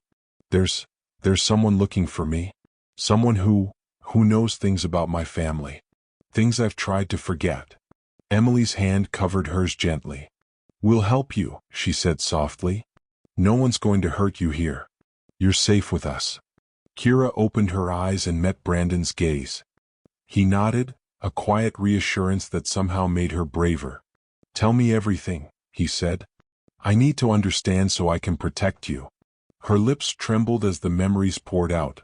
The summer she spent in the shelter in Atlanta, the nights she had wandered the streets of Charlotte, and the day she had lost her mother. She told him about the men who had chased her, the adults who had ignored her, the small betrayals that had shaped her into someone cautious, silent, almost invisible. Brandon listened quietly, never interrupting, his eyes filled with empathy and resolve. When she finished, he took a deep breath. "You survived all of that," he said quietly. "You're stronger than most people could ever imagine." Kira shook her head. "It doesn't feel like strength," she whispered. "It feels like fear. Always fear." Emily squeezed her hand. "Strength isn't about not being afraid," she said. "It's about surviving fear. You've done that every day of your life." A small flicker of hope stirred in Kira's chest. For the first time in years, someone acknowledged not just her survival, but the courage it took to endure everything she had faced. But then Brandon's expression shifted slightly, a shadow crossing his face. "Kira," he said slowly, "there's something else I need you to know. Something about tonight." Her stomach tightened. What is it?" she asked, voice barely audible. Brandon took a deep breath. The reason I recognized you tonight, it's not just because of the shelter. I know who your mother was. I know her story. And there's something she left behind, a secret about your family. Kira's heart lurched. Her mother's name had been whispered in passing by people from her past, hints of a life she hadn't known. Could it be true? Could her mother's life have left a mark she hadn't realized? Brandon leaned closer, lowering his voice. Your mother, she worked with a group that helped children in need. But she also uncovered something dangerous. Something that put her, and now you, at risk. Kira's hands went cold. She felt the weight of every step she had taken in her life. The running, the hiding, the stolen bread, pressed down on her all at once. Danger wasn't behind her. It had followed her all these years. What do you mean? She asked, her voice trembling. Brandon's eyes met hers, steady and unwavering. There are people who would do anything to find what your mother knew. And now that you're here tonight, they might be closer than you think. Emily's hand gripped Kira's tightly. We'll protect you, she said firmly. But you need to trust us. Kira swallowed hard, the enormity of the situation sinking in. Her past, which she had tried to escape, had returned in full force. The secret her mother had left behind was now a shadow over her life, threatening to pull her back into a world she had fought so hard to survive. A sudden sound from the ballroom jolted her, a high-pitched laugh, followed by the faint click of heels on marble. Kira's eyes darted toward the door, her body tense once more. She knew instinctively that the danger Brandon had warned about could arrive at any moment. Brandon rose to his feet, moving to stand between Kira and the hallway. Emily followed, positioning herself on the other side. Together they formed a small barrier of protection, offering Kira the first real sense of safety she had felt in years. But Kira's mind raced. The secret about her mother, the people who might be looking for her, it all felt too big, too dangerous. She had survived so far, but could she survive the truth being revealed tonight? Could she face the past and still hold on to this fragile moment of hope? Brandon crouched beside her once more, his voice low and firm. No matter what happens tonight, you're not alone. We'll face it together. But you need to be ready for what might come next. Kira nodded slowly, her small hands gripping the chair tightly. Fear and determination warred inside her, but for the first time she didn't feel completely powerless. She had allies, people who remembered her, believed in her, and were willing to fight for her safety. Yet as the music from the ballroom swelled and laughter echoed through the hall, Kira couldn't shake the knowledge that her mother's secret was now a living, breathing threat. The past had returned, and with it, the truth she had been running from. And as she sat there, surrounded by warmth and protection, Kira realized that her life was about to change in ways she had never imagined, and that the stolen bread, the hidden corners, and the fleeting moments of safety were just the beginning of a much larger story. The reception hall felt strangely hollow after the confrontation. Laughter and music still filled the air, but underneath it all was a tension only a few people seemed to notice. The chandelier lights flickered softly across the polished floor, but for Jasmine, everything had turned blurry. Her heart wouldn't stop pounding. Even after security escorted her outside, the sting of what had just happened clung to her like cold air. She had been so close to blending in, so close to tasting a moment of normal life. And now, she was alone again, standing on the sidewalk behind the venue with her small backpack pressed to her chest. The wind cut through her jacket, reminding her she didn't belong there, not in that world of sparkling dresses and tables stacked with untouched food. But Jasmine wasn't the only one unsettled. Inside, Ryan was walking quickly through the west hallway, searching for Peter. His hand was still shaking from holding Jasmine's arm earlier, and he hated that feeling. He wasn't a man who scared easy. Years as a firefighter taught him how to run toward danger. Yet the look in Jasmine's eyes rattled him. It wasn't the look of a thief caught in the act. It was something else entirely, fear, exhaustion, and something hauntingly familiar. He rounded a corner and nearly collided with Peter, who was adjusting his tie like he was preparing for a photo shoot instead of a wedding. Ryan grabbed his shoulder. "Hey, what was that back there?" Peter blinked. "What? Oh, you mean the girl? Why does it matter? She was trespassing." "That's not what I'm asking, and you know it." Peter hesitated, then flashed a smile meant to dismiss the situation. Brother, it's fine. She's gone. Let's get back before someone thinks you ran away from your own wedding. But Ryan didn't move. You said something weird. You asked if she remembered you. For the first time all night, Peter's expression cracked. Not completely, but enough that it showed beneath the facade. Just a flicker of unease. It was quick, like a wave pulled back before anyone could see its shape. Must have been your imagination, Peter said. No, Ryan replied. I heard you. And she reacted. Peter's jaw tightened. His voice lowered to a warning whisper. Drop it, Ryan. But Ryan wasn't used to being dismissed, especially not by family. And especially not when something felt wrong in his gut. Before he could press further, someone called Ryan's name from across the hallway. It was Lindsay's mother, waving urgently. Ryan. Pictures with the family, your presence is required. Ryan gave Peter one last searching look. This conversation isn't over. Peter forced a casual grin. Whatever you say, big bro. Ryan walked away, but the uneasy feeling stayed lodged under his ribs. Something wasn't right. His instincts never lied, and they were screaming now. Meanwhile, outside behind the venue, Jasmine paced in small circles, her breath visible in the cold air. She tugged her sleeves over her hands. Getting caught was one thing, but seeing Ryan's face? That was something she hadn't prepared for. She remembered him. Not clearly, not in full detail. It was more like a memory hidden under layers of dust. Something she had tucked away because life had forced her to forget anything that didn't help her survive. But the voice, that was harder to forget. Years ago, someone had helped her during the worst moment of her childhood.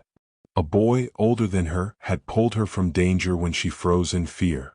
A boy who bent down and said, "You're safe now. I've got you." It wasn't Peter she heard back then. It was Ryan. The realization hit her like ice water. But before she could process anything else, the back door creaked open. Jasmine jumped back, ready to run, but the figure who stepped out wasn't security. It was Peter. He shut the door softly behind him and glanced around to make sure no one followed. When he spotted Jasmine beneath the security light, he approached with slow, controlled steps. She backed up until she hit the wall. I'm not causing trouble. I'll leave, I promise. Peter raised both hands. Relax. I'm not here to fight you. That's not what it looked like inside. He smirked. Inside, I said what I needed to say.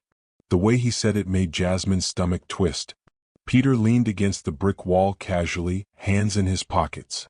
You've grown up a lot. I almost didn't recognize you. Her chest tightened. So you do remember me? He tilted his head. Of course I do.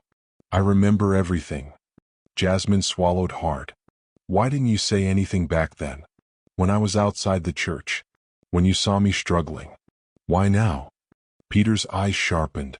Because now you walked into my wedding uninvited. And you recognized me too, didn't you? Her silence was enough. Peter stepped closer. Let me give you some advice. Leave. Tonight. Don't come back to this venue. Don't try talking to Ryan. Don't try explaining whatever you think you remember. Something about his tone wasn't just rude. It was threatening. Jasmine forced herself to stand taller. What? What are you scared of? Peter's expression darkened. Don't push me. But you pushed me first. For a moment, neither spoke. The winter wind was the only sound passing between them. The tension stretched until Peter suddenly exhaled and stepped back. Look, he said, his smile returning but not reaching his eyes. Just disappear. For your own good. He turned and moved toward the door. But before he slipped inside, he paused. And Jasmine? He said over his shoulder. You're not the only one with memories. The door clicked shut. Jasmine stood frozen, heart in her throat. What did that mean? What was he hiding? And why did he seem so desperate to keep her away from Ryan? She wrapped her arms around herself and stepped into the alleyway behind the venue, ready to leave for good this time. But as she reached the corner of the building, a shadow moved.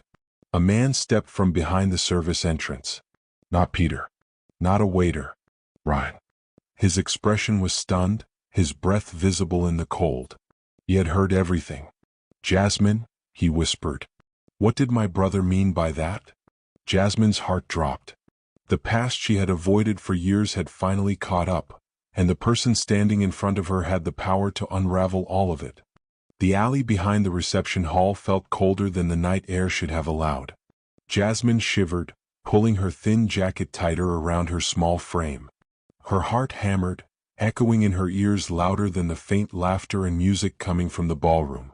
She had thought leaving the wedding unnoticed would grant her peace, but now, with Ryan's stunned expression fixed on her, peace felt like a distant memory. You heard him, didn't you?" she asked, voice trembling. Ryan's eyes, normally so composed and authoritative, were clouded with confusion. I don't know what to believe," he admitted. "Your name, that memory, and what Peter just said." His words trailed off, leaving the weight of the moment hanging between them. Jasmine swallowed hard. She had expected anger, suspicion, or maybe dismissal, but not this. Not the hint of recognition in his voice, the way his gaze softened when he looked at her. For a split second she allowed herself to think, maybe, just maybe, he could help her. But years of survival had trained her not to trust quickly. Not after everything. "I don't want trouble," she said firmly, backing up against the wall. "I came here because I had no other choice. And now I just want to go." Ryan took a cautious step forward. "I'm not going to hurt you," he said, hands raised slightly in a gesture of peace. "I just need to understand. I think there's more to this than I realize." Jasmine's stomach twisted. There was more. Much more. She had carried secrets for years, about her family, her past, and the people who had left her abandoned. And now, with Peter lurking in the shadows of her life again, and Brandon and Emily watching from inside the hall, the world she had constructed to survive was collapsing. "You don't know me," Jasmine said sharply, almost yelling at the wind. "You can't imagine what I've been through." Ryan flinched but didn't back down. "Try me," he said quietly, his voice steady. "I've seen enough to know you've survived. And surviving like that, it tells me you're stronger than you let on." She wanted to laugh bitterly. Strong? She didn't feel strong. She felt scared, exhausted, and desperate. The night had already pushed her to the edge, and now this, standing in a dark alley, confronted by someone from her past, was overwhelming. Before she could respond, a sharp sound echoed from the corner of the alley, a door opening. Jasmine froze, her eyes darting toward it. Peter. Her stomach sank. He had returned. But this time he wasn't alone. Two figures stepped out behind him, men she didn't recognize.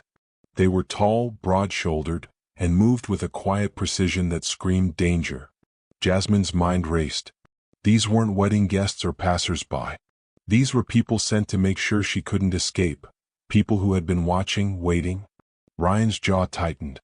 "Move," he whispered, his voice low but urgent. He stepped in front of Jasmine, positioning himself between her and the approaching men.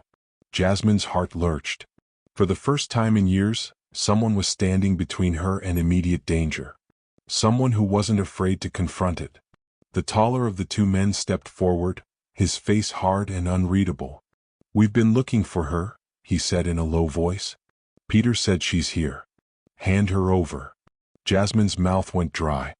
Her mind flashed to all the moments she had escaped before. The narrow alleyways, the shadows, the quick reflexes that had kept her alive.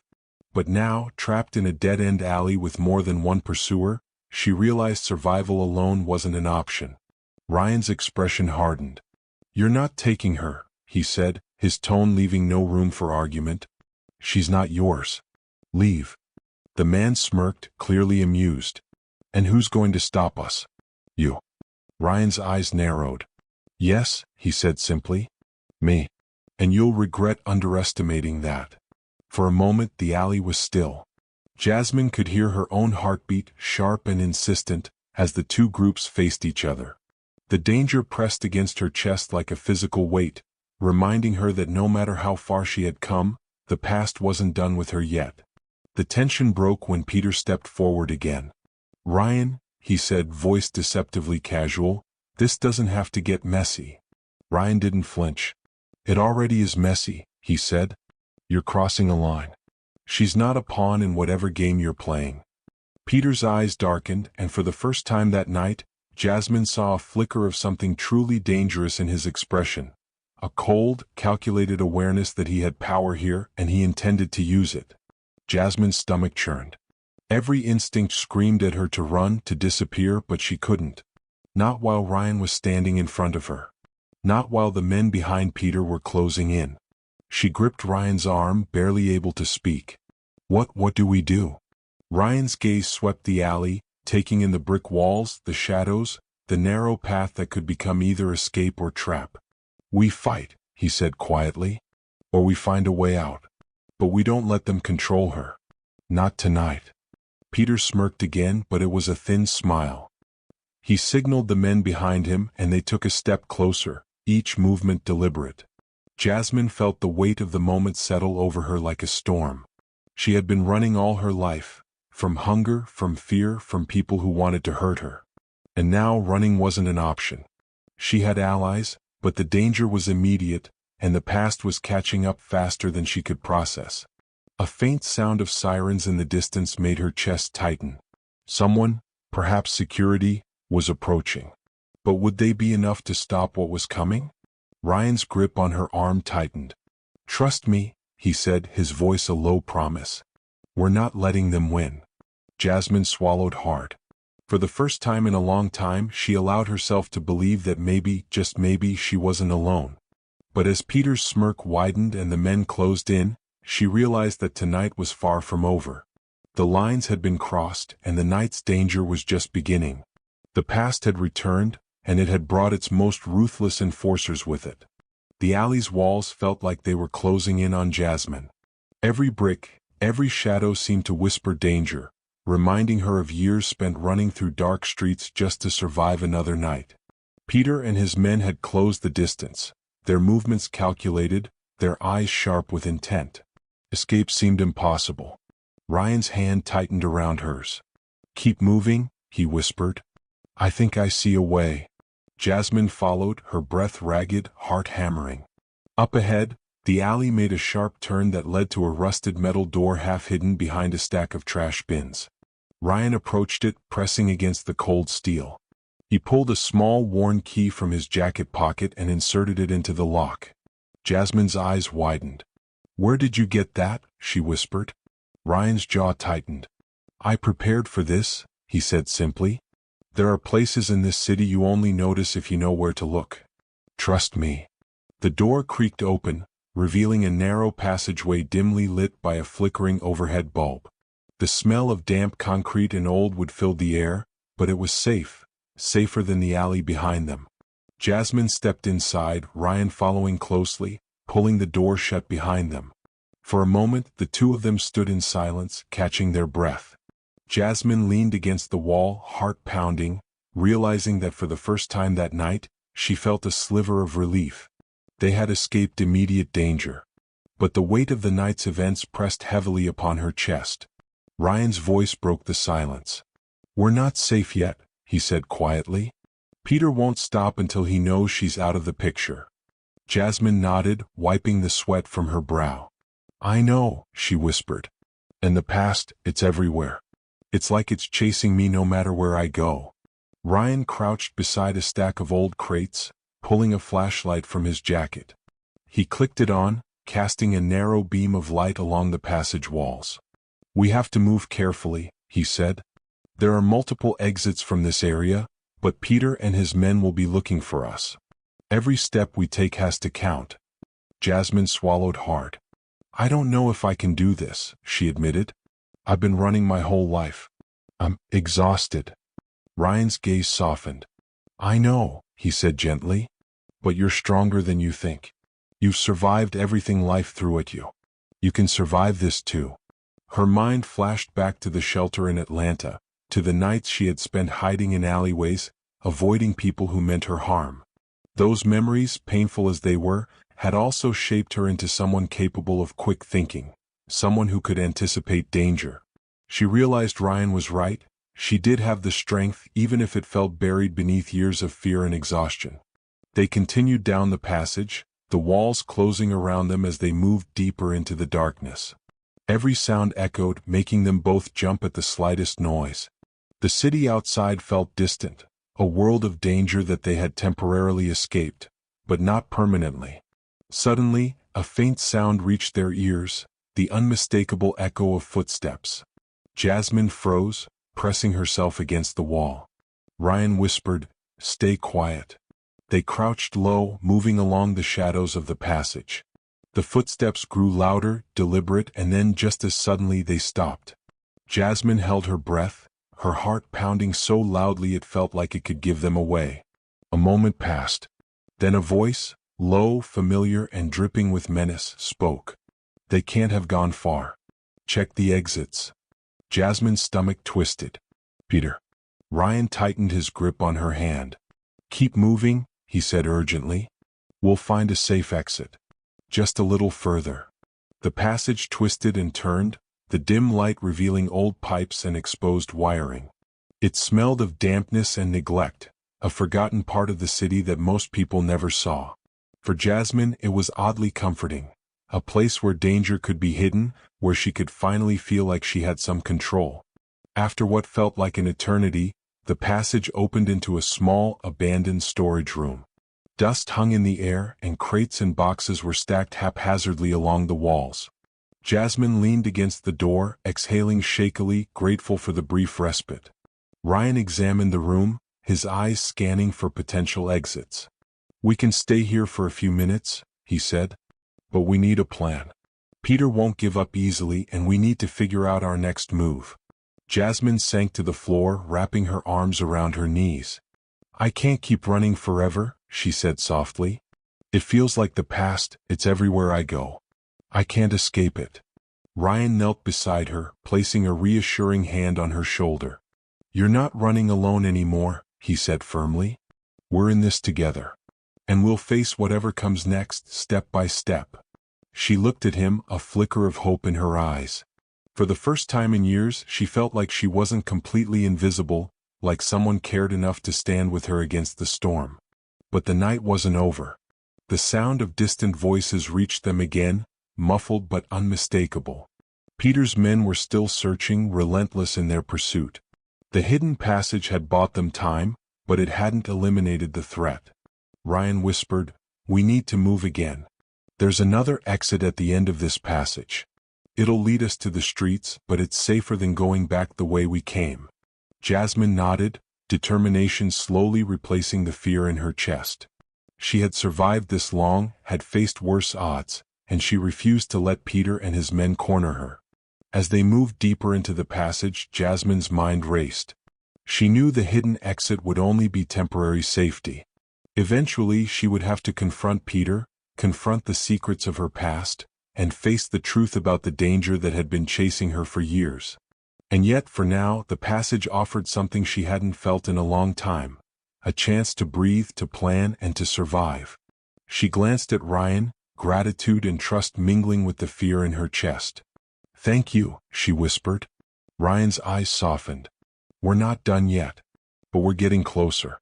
Just hold on a little longer."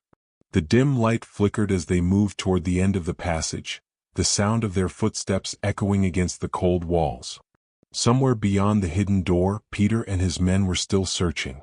But Jasmine felt a spark of hope, the knowledge that she wasn't facing the danger alone. The night was far from over, but for the first time, Jasmine believed that she could survive it. The hidden passage ended abruptly at a rusty metal door, coated with years of dust and graffiti. Jasmine pressed her small hand against the cold surface, heart hammering in her chest. Behind her, Ryan crouched low, glancing toward the shadows, ready for whatever awaited outside. Every muscle in her body screamed caution. Every instinct told her to run. But for the first time that night, she didn't have to run alone. Ryan turned the key in the lock, the click echoing in the narrow passage. The door creaked open, revealing the dimly lit streets beyond. A narrow alleyway stretched ahead, lined with parked cars and the occasional dumpster, the faint hum of city traffic just audible in the distance. "Stay close," Ryan whispered. "We move quietly and fast. Any sound, any movement out of place and they'll find us." Jasmine nodded, gripping his hand tightly. She felt a strange combination of fear and relief. For years, the streets had been her domain, but tonight, walking them under the protection of someone else felt both foreign and oddly comforting. They stepped into the alley, each footfall deliberate. The night was cold, the air crisp and sharp against their skin. Jasmine shivered but forced herself to keep moving. Her mind was alive with thoughts. Peter, the men in the hallway, the secrets of her past. Every step forward was a step deeper into unknown territory, a gamble between safety and exposure. Up ahead, a faint light spilled from a corner convenience store. Ryan's eyes flicked toward it, assessing the distance and possible risks. "We can use that for cover," he murmured. "It's not perfect, but it'll give us a moment to breathe and plan." Jasmine allowed herself to exhale, letting her tense shoulders relax slightly. The streets were unpredictable, but for the first time that night, she felt she had a measure of control. She wasn't invisible, but she wasn't defenseless either. They moved carefully, shadows clinging to their forms. The sounds of distant traffic masked their footsteps, but Jasmine couldn't shake the sensation that eyes were on them. Years of living on the streets had trained her to notice subtle movements. A flicker of shadow, the glint of metal, the shift of a figure in the distance. Ryan led her past dumpsters and fire escapes, using the urban landscape to shield their presence. "Almost there," he whispered. "Just a few more blocks and we can find a safer place." Jasmine's legs ached and her lungs burned, but she didn't complain. Every step was survival. Every moment was a chance to escape the past that had been chasing her since childhood. Suddenly, a distant shout rang out, a voice that carried clearly in the quiet night. Jasmine froze, her breath catching in her throat. "They found us," she whispered, panic rising. Ryan's eyes narrowed. "Stay calm," he said firmly. "We knew this wouldn't be easy. Keep moving just like we practiced." They broke into a careful run, shadows darting between parked cars, hearts pounding in unison. Jasmine's mind raced. The streets had once been her hunting ground, her refuge, but tonight they were a labyrinth of potential threats. Every corner could hide danger, every alleyway could be a trap. Ahead, the glow of a street lamp illuminated a small fire escape ladder. Ryan grabbed her hand, guiding her toward it. "Up there," he said. "It'll take us onto the rooftops. Less visibility and we can find a safer route." Jasmine hesitated for a split second. Heights had never been her ally, but she trusted Ryan. Together they climbed, each step slow and deliberate, muscles straining. The city stretched out beneath them, a maze of lights and shadows, a landscape both familiar and alien. Once on the rooftop, they crouched low, surveying their surroundings. The streets below were quiet, almost eerily so, but Jasmine's instincts screamed caution. Peter's men could be anywhere, watching, waiting for a misstep. Ryan's voice was calm but urgent. "We need to move across the rooftops. Stick close and don't make a sound." Jasmine nodded, her pulse still racing. She followed him carefully, each step calculated, each movement deliberate. The rooftop terrain was uneven, littered with vents, skylights, and debris, but Ryan navigated it with confidence born from experience. As they moved, Jasmine's mind drifted briefly to Peter's words. "You're not the only one with memories." The phrase had lodged itself in her thoughts, unshakable. Who else remembered? Who else knew what she had tried so desperately to hide? Her heart skipped a beat as a shadow flickered on the adjacent roof. She froze, barely breathing. Ryan noticed immediately, signaling her to stay still. They crouched low, the faint hum of the city below masking the sound of their rapid heartbeats. The shadow moved, then vanished around a corner. Jasmine exhaled slowly, relief washing over her in waves. But she knew better than to celebrate. The city was full of eyes, full of danger, and the past had a way of finding her no matter where she went. After what felt like an eternity, Ryan led her to a narrow fire escape that descended toward a quieter street. "Almost there," he whispered. "Just a little further, and we can get to a place where Peter can't follow us easily." Jasmine's legs shook as they climbed down, adrenaline coursing through her veins. The street below was dimly lit, with only a few late-night pedestrians passing by. It felt like stepping into a fragile bubble of safety, but she knew it wouldn't last. Ryan guided her down the final steps, then into the shadows along the side of a closed storefront. "We're safe for now," he said softly. "But we need to find a more permanent refuge. Somewhere Peter can't reach you." Jasmine nodded, feeling a flicker of hope.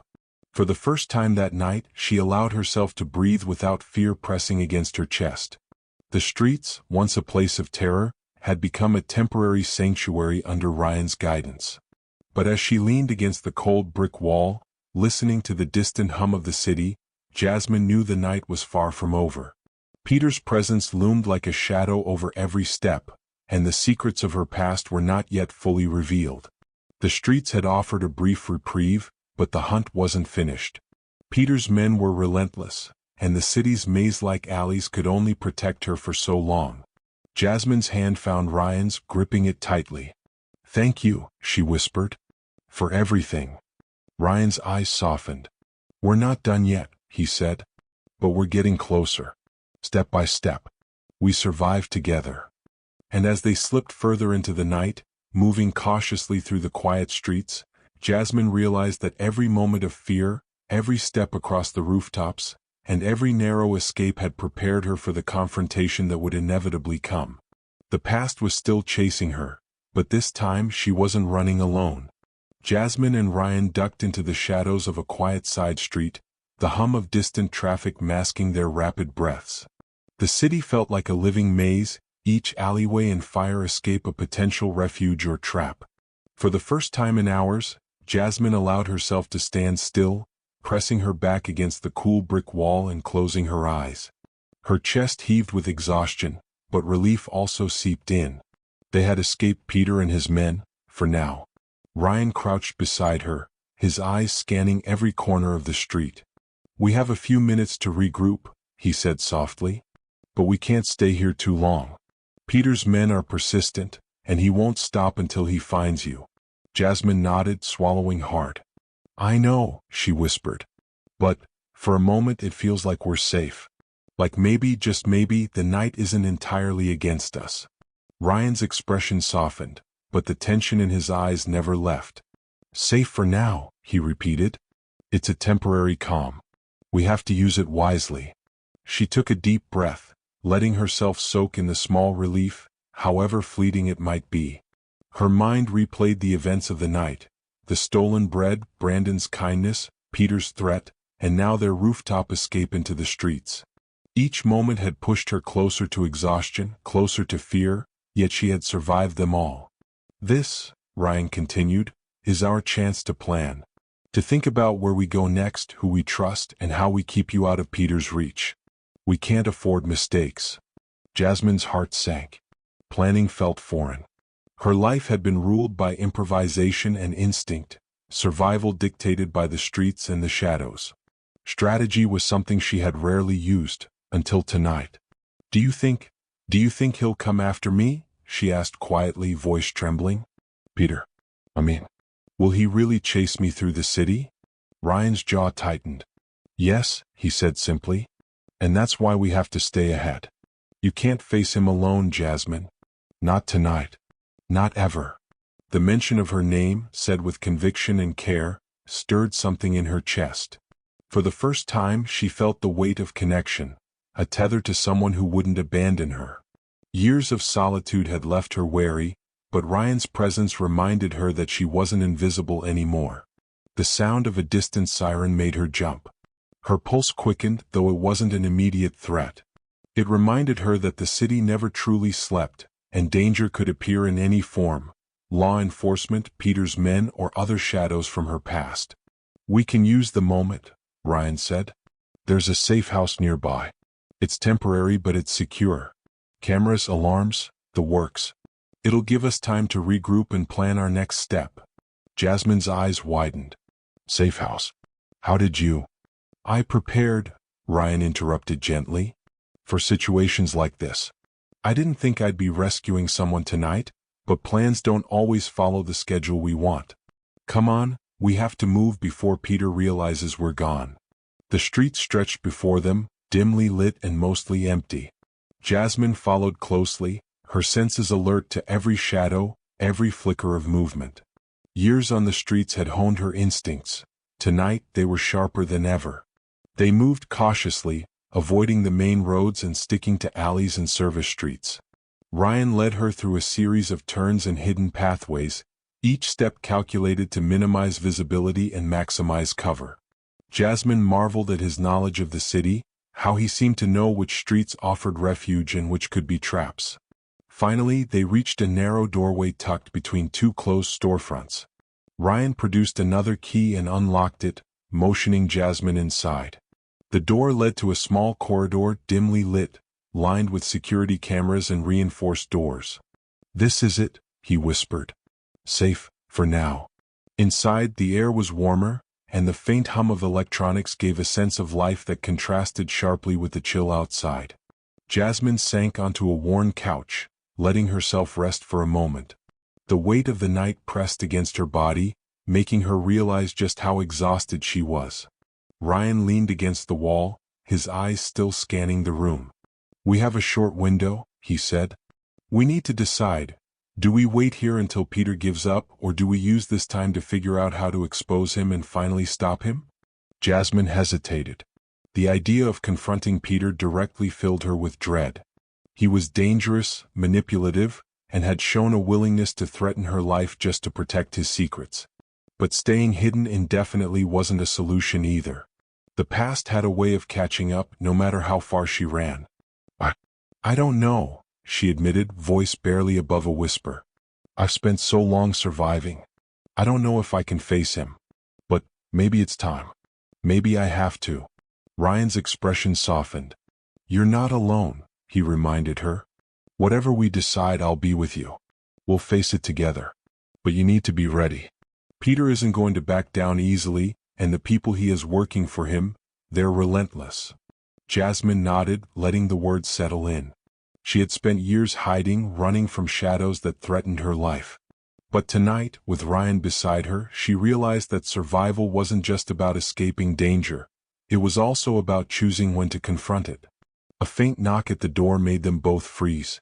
Jasmine's breath caught in her throat. Ryan moved quietly toward the door, signaling her to stay put. He opened it slightly, peeking through the small window. Relief washed over him, and he turned to Jasmine with a quiet smile. "It's just Emily. She's here with supplies and updates. We're not alone." Jasmine exhaled, tension easing slightly. The presence of allies reminded her that the night, though dangerous, wasn't hopeless. There were people she could trust, people willing to fight alongside her, and for the first time in a long while, she felt like she had a chance. Emily stepped inside, carrying a small backpack filled with essentials: food, blankets, and communication devices. "We have a short window," she said, her eyes sharp. "Peter's men are still searching, but he doesn't know this place exists. We have to use it wisely." Jasmine took a deep breath, glancing at Ryan and Emily. For the first time in years, she felt a small measure of hope. The night had been full of fear, uncertainty, and danger, but now, inside these walls, there was a chance. A chance to plan, to breathe, and maybe finally to fight back. And yet, even in the safety of the room, Jasmine knew the truth. The past was never truly gone. Peter's shadow lingered, and the secrets that had followed her for years weren't finished with her. The night was far from over. The safe house smelled faintly of dust and old electronics, a small sanctuary tucked away from the chaos of the city. Jasmine sank further into the couch, letting herself rest, but her eyes remained alert. Every creak, every distant hum of traffic made her pulse race. Danger was never far behind, and Peter's shadow lingered like a storm cloud threatening to break at any moment. Emily moved quickly around the small room, setting out supplies: water, blankets, and a stack of sandwiches. "We've got some time, but not much," she said, her eyes scanning the monitors on the wall. Security cameras covered the surrounding streets, but they were only a temporary buffer against Peter's reach. Ryan leaned against the doorway, arms crossed. "We need to think strategically," he said. "Peter isn't going to stop. He's patient and ruthless. We need more than just hiding, we need an advantage." Jasmine's mind raced. Advantage. She had spent her life running, surviving in the shadows, never thinking about confrontation. And yet, tonight had proven that she couldn't just run forever. The people chasing her weren't going to give up, and the past she had tried to bury was catching up faster than she could escape. Just then a soft knock echoed through the door. Jasmine stiffened. Ryan motioned for silence, his eyes narrowing. The knock came again, deliberate and controlled.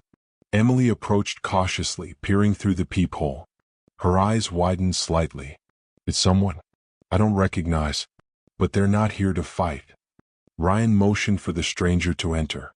The door opened slowly and a tall man stepped inside. He looked calm but deliberate, wearing a simple jacket and jeans. His eyes scanned the room, landing on Jasmine. Who are you? Ryan demanded, his tone sharp but controlled. The man raised his hands in a gesture of peace. I'm an ally, he said calmly. I've been tracking Peter for months. I know what he's capable of and I want to help. Jasmine's eyes narrowed. Ally? She repeated, skepticism lacing her voice. You expect me to believe you just walked in here and suddenly you're on my side? The man nodded, unfazed. I don't expect belief, he said. I expect caution. And I understand why you would be wary. But my knowledge of Peter can give you an edge. He's not invincible, he has weaknesses. And I know them. Ryan studied the man, weighing his words. Why should we trust you? He asked. You just appear out of nowhere. The man's gaze met Ryan's. Because if you don't take me seriously, you'll regret it. I've seen what Peter is capable of. He doesn't stop until he gets what he wants. And right now, what he wants is Jasmine. Jasmine's stomach tightened. Peter's obsession had been a constant threat, but hearing it confirmed by someone who had studied him, someone who understood his methods, it made the danger feel all the more real. All right, Ryan said cautiously. If you're serious, tell us what you know. The man nodded and stepped closer, lowering his voice. Peter has a network. People watching streets, alleys, rooftops. He's meticulous, but he has blind spots. He trusts very few, and his arrogance can be used against him. If we move carefully, we can stay ahead and maybe even force him to make a mistake. Emily's eyes widened. Do you know about tonight? She asked. About the wedding, the girl? She glanced at Jasmine, realizing the truth of their presence had far-reaching consequences. The man nodded. Yes, I was tracking his movements for weeks. Tonight was a test. He wanted to see if she would appear, and she did. That gives us leverage if we use it correctly. Jasmine felt a flicker of hope, mixed with lingering fear. Trusting anyone was risky, but staying isolated had almost gotten her killed multiple times tonight. The man's words carried weight, and for the first time, she felt that perhaps she wasn't completely alone in this fight. All right, Ryan said finally. We'll hear you out. But one wrong move and you're out. Understand? The man nodded solemnly. Understood. But I won't fail you. Peter has underestimated many people in his life. Let's make sure he doesn't underestimate us. For the next hour, the three of them, Jasmine, Ryan, and their unexpected ally, pored over maps, satellite images, and surveillance footage. The man outlined Peter's patterns, his typical movements, and the routes he favored when tracking someone. Each detail sharpened Jasmine's understanding of the danger she was in, but it also provided her with the first glimmer of control she had felt all night. You have to be willing to move quickly, the man said, pointing at a street layout. Peter will strike if he senses hesitation. We can set a trap, but we have to lure him without exposing ourselves. Jasmine swallowed hard. Lure him. Confront him. For a girl who had spent years avoiding attention, the idea of stepping into Peter's path deliberately was terrifying. But the thought of endless running, of never finding safety, was worse. I can do it, she whispered, more to herself than anyone else. I have to do it. Ryan placed a reassuring hand on her shoulder. We'll be with you. Every step of the way. You're not alone anymore. Emily handed Jasmine a small backpack filled with essentials. Water, a few snacks, a flashlight, and a communication device. You'll need this, she said. And remember, trust no one outside this room until we're ready. The man nodded in agreement. Peter's arrogance is his weakness. He thinks he controls everything, but tonight we turn the tables. Jasmine felt a surge of determination. The night had been full of fear, uncertainty, and betrayal, but now she had allies, people who believed in her and were willing to stand against Peter. For the first time she felt a spark of courage. But the city was full of shadows and danger was never far away. Peter was patient, relentless, and willing to do whatever it took to get what he wanted. Jasmine knew that the knight's temporary safety was just that, temporary. The next move would be critical, and failure was not an option. Ryan looked at her, his gaze steady. "We plan tonight, we act tomorrow. Peter won't know what hit him." Jasmine nodded, her heart pounding with a mix of fear and resolve. The unexpected ally had arrived, the safe house provided a temporary reprieve, and now the game had changed. For the first time in years, Jasmine allowed herself to believe that maybe, just maybe, she could survive this, not by running but by standing her ground. The night stretched on, the city outside the safe house quiet but alive with hidden movement. Jasmine sat at the small table, maps and notes spread before her, the glow of a single lamp casting shadows across the walls. She felt the tension in her chest tighten with each passing minute. Every detail mattered tonight, every step, every choice. One wrong move, and the danger Peter represented would be unbearable. Ryan leaned against the wall, arms crossed, eyes sharp. He had become Jasmine's anchor, a constant presence in the storm of uncertainty. "We need to review this one last time," he said. "Peter is smart, but he's arrogant. He thinks he controls everything. That's our advantage. He won't see this coming." Jasmine nodded, swallowing her anxiety. She had spent her life avoiding danger, slipping through the cracks, hiding in shadows. But tonight was different. Tonight they weren't just surviving, they were fighting back. Their unexpected ally, the man who had walked into their lives hours earlier, paced the room slowly.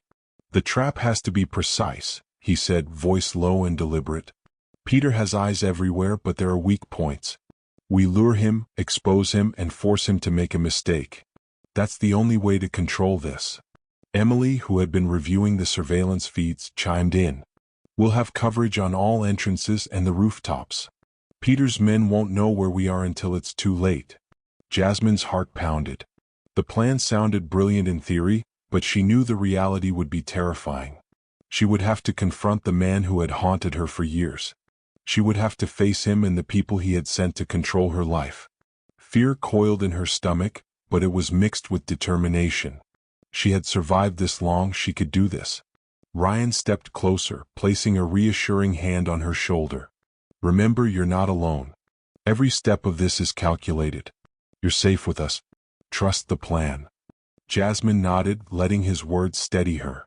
She had learned to trust no one, but these people had proven themselves tonight. They had saved her, guided her, and now they were preparing to fight alongside her. For the first time she felt like she had a fighting chance. The ally moved toward the maps, pointing out the exact routes Peter favored. "He'll enter from the north," he explained. "He always underestimates exits and alternative paths. That's our entry point. We'll use it to guide him right into the trap. Once he's inside, we control the environment. He can't manipulate what he can't see."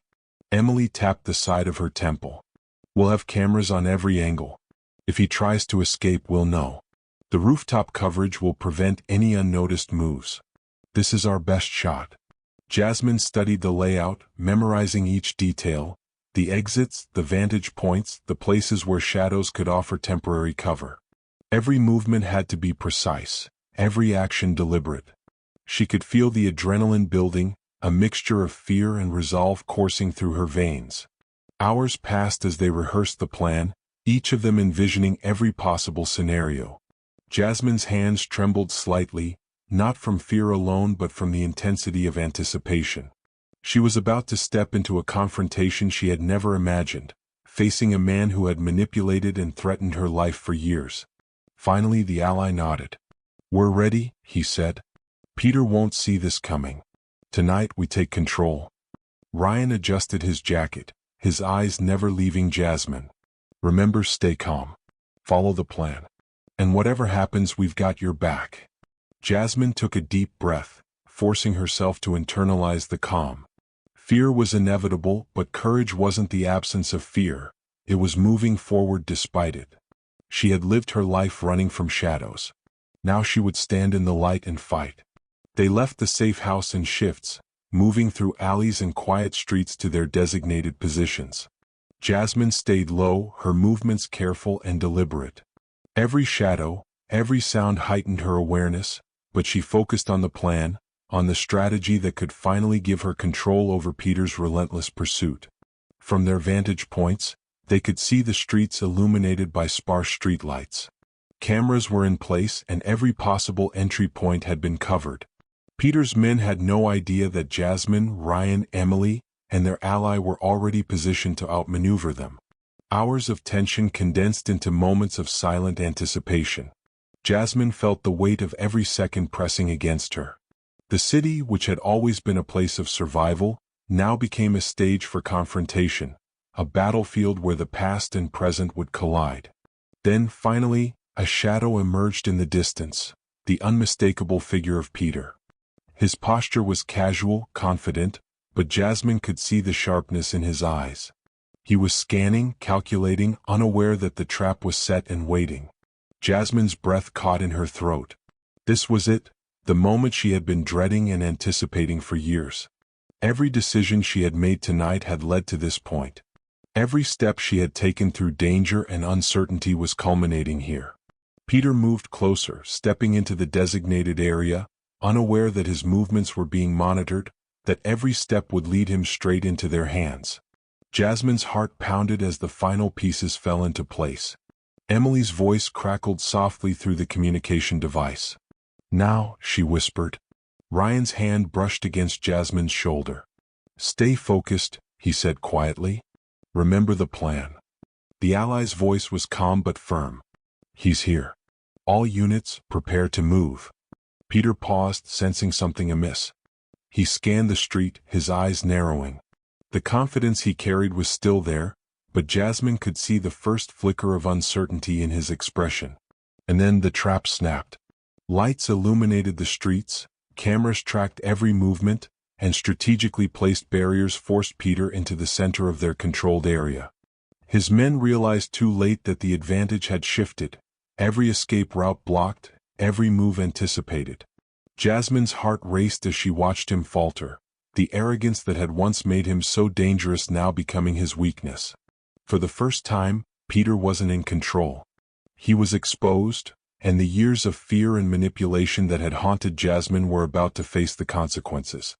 Peter's confidence wavered as he stepped into the trap, the realization dawning too late that he had been outmaneuvered. Jasmine's pulse raced as she crouched behind the protective cover, Ryan and Emily close by, their eyes locked on the man who had made her life a living nightmare. Every detail of his posture, every flicker of hesitation, sent adrenaline coursing through her veins. The alley had transformed into a stage, strategically lit and monitored. Cameras tracked Peter from every angle, capturing his every move. Barriers funneled him directly toward their controlled space, leaving him exposed and vulnerable. For the first time, Jasmine saw him without his usual aura of dominance. He was human, fallible, and most importantly, trapped. Ryan whispered, "Stay calm. Let him make the first mistake." Jasmine's throat was tight, but she forced herself to breathe evenly. Fear and anger coiled together inside her, but she reminded herself of the plan they had meticulously rehearsed. The night had brought them to this moment, her opportunity to finally confront the man who had controlled her for so long. Peter's eyes darted around, the arrogance that had defined him beginning to crack under the pressure. He noticed the cameras, the blocked exits, the rooftops where observers could see every move. The realization hit him like a cold wave. He had been lured into a trap. "You think you can control this?" he sneered, his voice carrying the same menace that had haunted Jasmine's life. "Do you really think this changes anything?" Jasmine took a step forward from her cover, her voice steady despite the fear she felt. "It changes everything, Peter. Tonight, you face the consequences of your actions." Peter's smirk faltered as he studied her. The girl he had underestimated, the one he had tried to manipulate and terrify, now stood before him with a calm determination that he hadn't anticipated. She wasn't running. She wasn't hiding. She was confronting him, and the fear he had instilled for years seemed to have found its way back to him. Emily and their unexpected ally flanked Jasmine, providing a protective perimeter. Ryan remained close, his presence a silent reassurance that she wasn't alone. Peter's men hesitated, unsure how to respond to the sudden shift in control. The dynamic had changed and confusion flickered across their faces. Peter's eyes narrowed. "You think you can just walk into my world and turn it against me?" he growled, taking a cautious step forward. Jasmine's heart pounded, but she didn't flinch. "I'm not just walking into your world," she said firmly. "I'm taking back my life. You've controlled me, threatened me, and chased me for too long. Tonight ends that." The tension in the alley was palpable, the silence punctuated only by the distant hum of city traffic and the subtle clicks of the security cameras tracking every movement. Peter's breathing grew shallow, his usual composed demeanor replaced by the unmistakable signs of stress. Ryan spoke softly but firmly. "Peter, it's over. You've had your chance to manipulate and intimidate. Now the game has changed." Peter laughed, a hollow sound that carried anger but little confidence. "You think you've won? This isn't the end. I always have a backup plan." Jasmine's eyes narrowed. "Not tonight," she said. She stepped further into the open, her voice gaining strength. "Tonight I stand. Tonight you face the truth. And for the first time you have no control." Peter's expression shifted from anger to something darker, almost desperate. He realized that the tables had turned, that the carefully constructed illusion of power he had maintained for years was collapsing. The cameras captured it all, the barriers ensured no escape, and Jasmine's presence symbolized everything he could no longer dominate. The unexpected ally moved closer, voice calm but commanding. "Peter, it's simple. You surrender or the consequences escalate. You can no longer manipulate or intimidate. This ends tonight." For a moment, Peter hesitated, calculating his options. But every path he considered led to the same conclusion. He was trapped. Every move had been anticipated. Every escape blocked. The realization of defeat flickered across his face. Jasmine's heart thumped fiercely as she took another step forward. "You underestimated me, Peter," she said. "You thought fear would control me. But fear didn't break me, it made me stronger. And tonight, you face the consequences of everything you've done." Peter's hands clenched into fists. He opened his mouth as if to argue, to threaten, but no words came. The combination of strategic positioning, vigilant allies, and the camera coverage had stripped him of his usual authority. He was exposed, powerless in a way that Jasmine had never seen before. Ryan moved slightly to her side, offering silent support. "You've done this, Jasmine," he said quietly. "Stand your ground. Finish this." Jasmine felt a surge of resolve. For years she had run, hidden, and survived. Now she was confronting the man who had made her fear the world. Every moment of danger, every step through the alleys and rooftops, had led to this point. She was ready. Peter finally spoke, voice low and strained. "This isn't over," he said, more to himself than anyone else. Jasmine shook her head, her eyes sharp. "It is over," she said. "Your time running the game is done. And everyone who helped me survive, you've seen it. Your control ends tonight." The realization seemed to hit Peter fully. He glanced at his men, who were frozen in hesitation, realizing they had no leverage, no advantage. The trap had worked perfectly. His arrogance, his overconfidence, had been exploited. Emily's voice was calm but firm. "Peter, move carefully. One wrong action, and the authorities will know everything. This is your moment to step down." Jasmine took a deep breath, the fear still present but tempered by the control she now had over the situation. For the first time she felt a sense of power, not over Peter as a person but over her own life, her choices, and the outcome of the night. Peter's gaze flicked between Jasmine, Ryan, Emily, and their ally. Finally, after what felt like an eternity, he nodded slightly, a subtle gesture of acknowledgement. He understood he had lost. Jasmine's shoulders relaxed slightly. Victory wasn't about vengeance, it was about reclaiming her life, proving to herself that she was no longer a pawn in someone else's game. Tonight she had done that. The cameras continued to record, every angle documenting the confrontation. Peter's men slowly backed away, their confidence shattered by the clear demonstration of control. Jasmine stood tall, heart racing, knowing the night's danger was finally being contained. The night air outside the safe house was calm, almost deceptively so. Jasmine leaned against the brick wall, letting herself finally exhale. Her body ached, muscles still trembling from the adrenaline of the confrontation with Peter. The city that had felt like a labyrinth of danger just hours ago now seemed quieter, almost peaceful. But she knew the danger had only been contained, not eliminated. Ryan stood beside her, his gaze fixed on the streets. "It's quiet," he said softly, "but that doesn't mean it's over. Peter may have been forced to retreat, but he's still dangerous. We can't let our guard down completely." Jasmine nodded, swallowing hard. The fear was still there, lurking beneath the surface, but it no longer dominated her thoughts. For the first time in years, she felt a measure of control, a sense that the decision she made tonight had tipped the scales in her favor. Emily emerged from the safe house with a small clipboard, updating them on the situation. "Peter's men are regrouping," she said. "Some are reporting back to him, confused and shaken. He didn't expect the trap to work. But he's patient, don't forget that. He may wait, plan and try again." Jasmine's chest tightened at the reminder. She had survived the immediate danger, but the shadow of Peter's presence still lingered. The thought of him plotting, watching, waiting, it was exhausting. But she drew strength from the knowledge that she wasn't alone. Ryan, Emily, and their unexpected ally had been there through every step of the night, guiding and protecting her. The ally stepped closer, voice low and measured. "Tonight showed him that he isn't invincible. But it also showed him that he underestimated you. That arrogance is his weakness. Use it to your advantage. Peter's next move will be critical, and you need to be ready." Jasmine nodded, absorbing his words. She realized that survival wasn't just about hiding or escaping, it was about strategy, intelligence, and courage. For the first time, she felt capable of more than mere survival. She could take action, make decisions, and control outcomes. Ryan reached out, placing a reassuring hand on her shoulder. "You've done incredibly well tonight," he said. "Every step, every choice, it led us here. You've faced your fears, confronted danger, and come out stronger. But we stay vigilant. Peter may be defeated for now, but this city is full of shadows, and he isn't the only danger."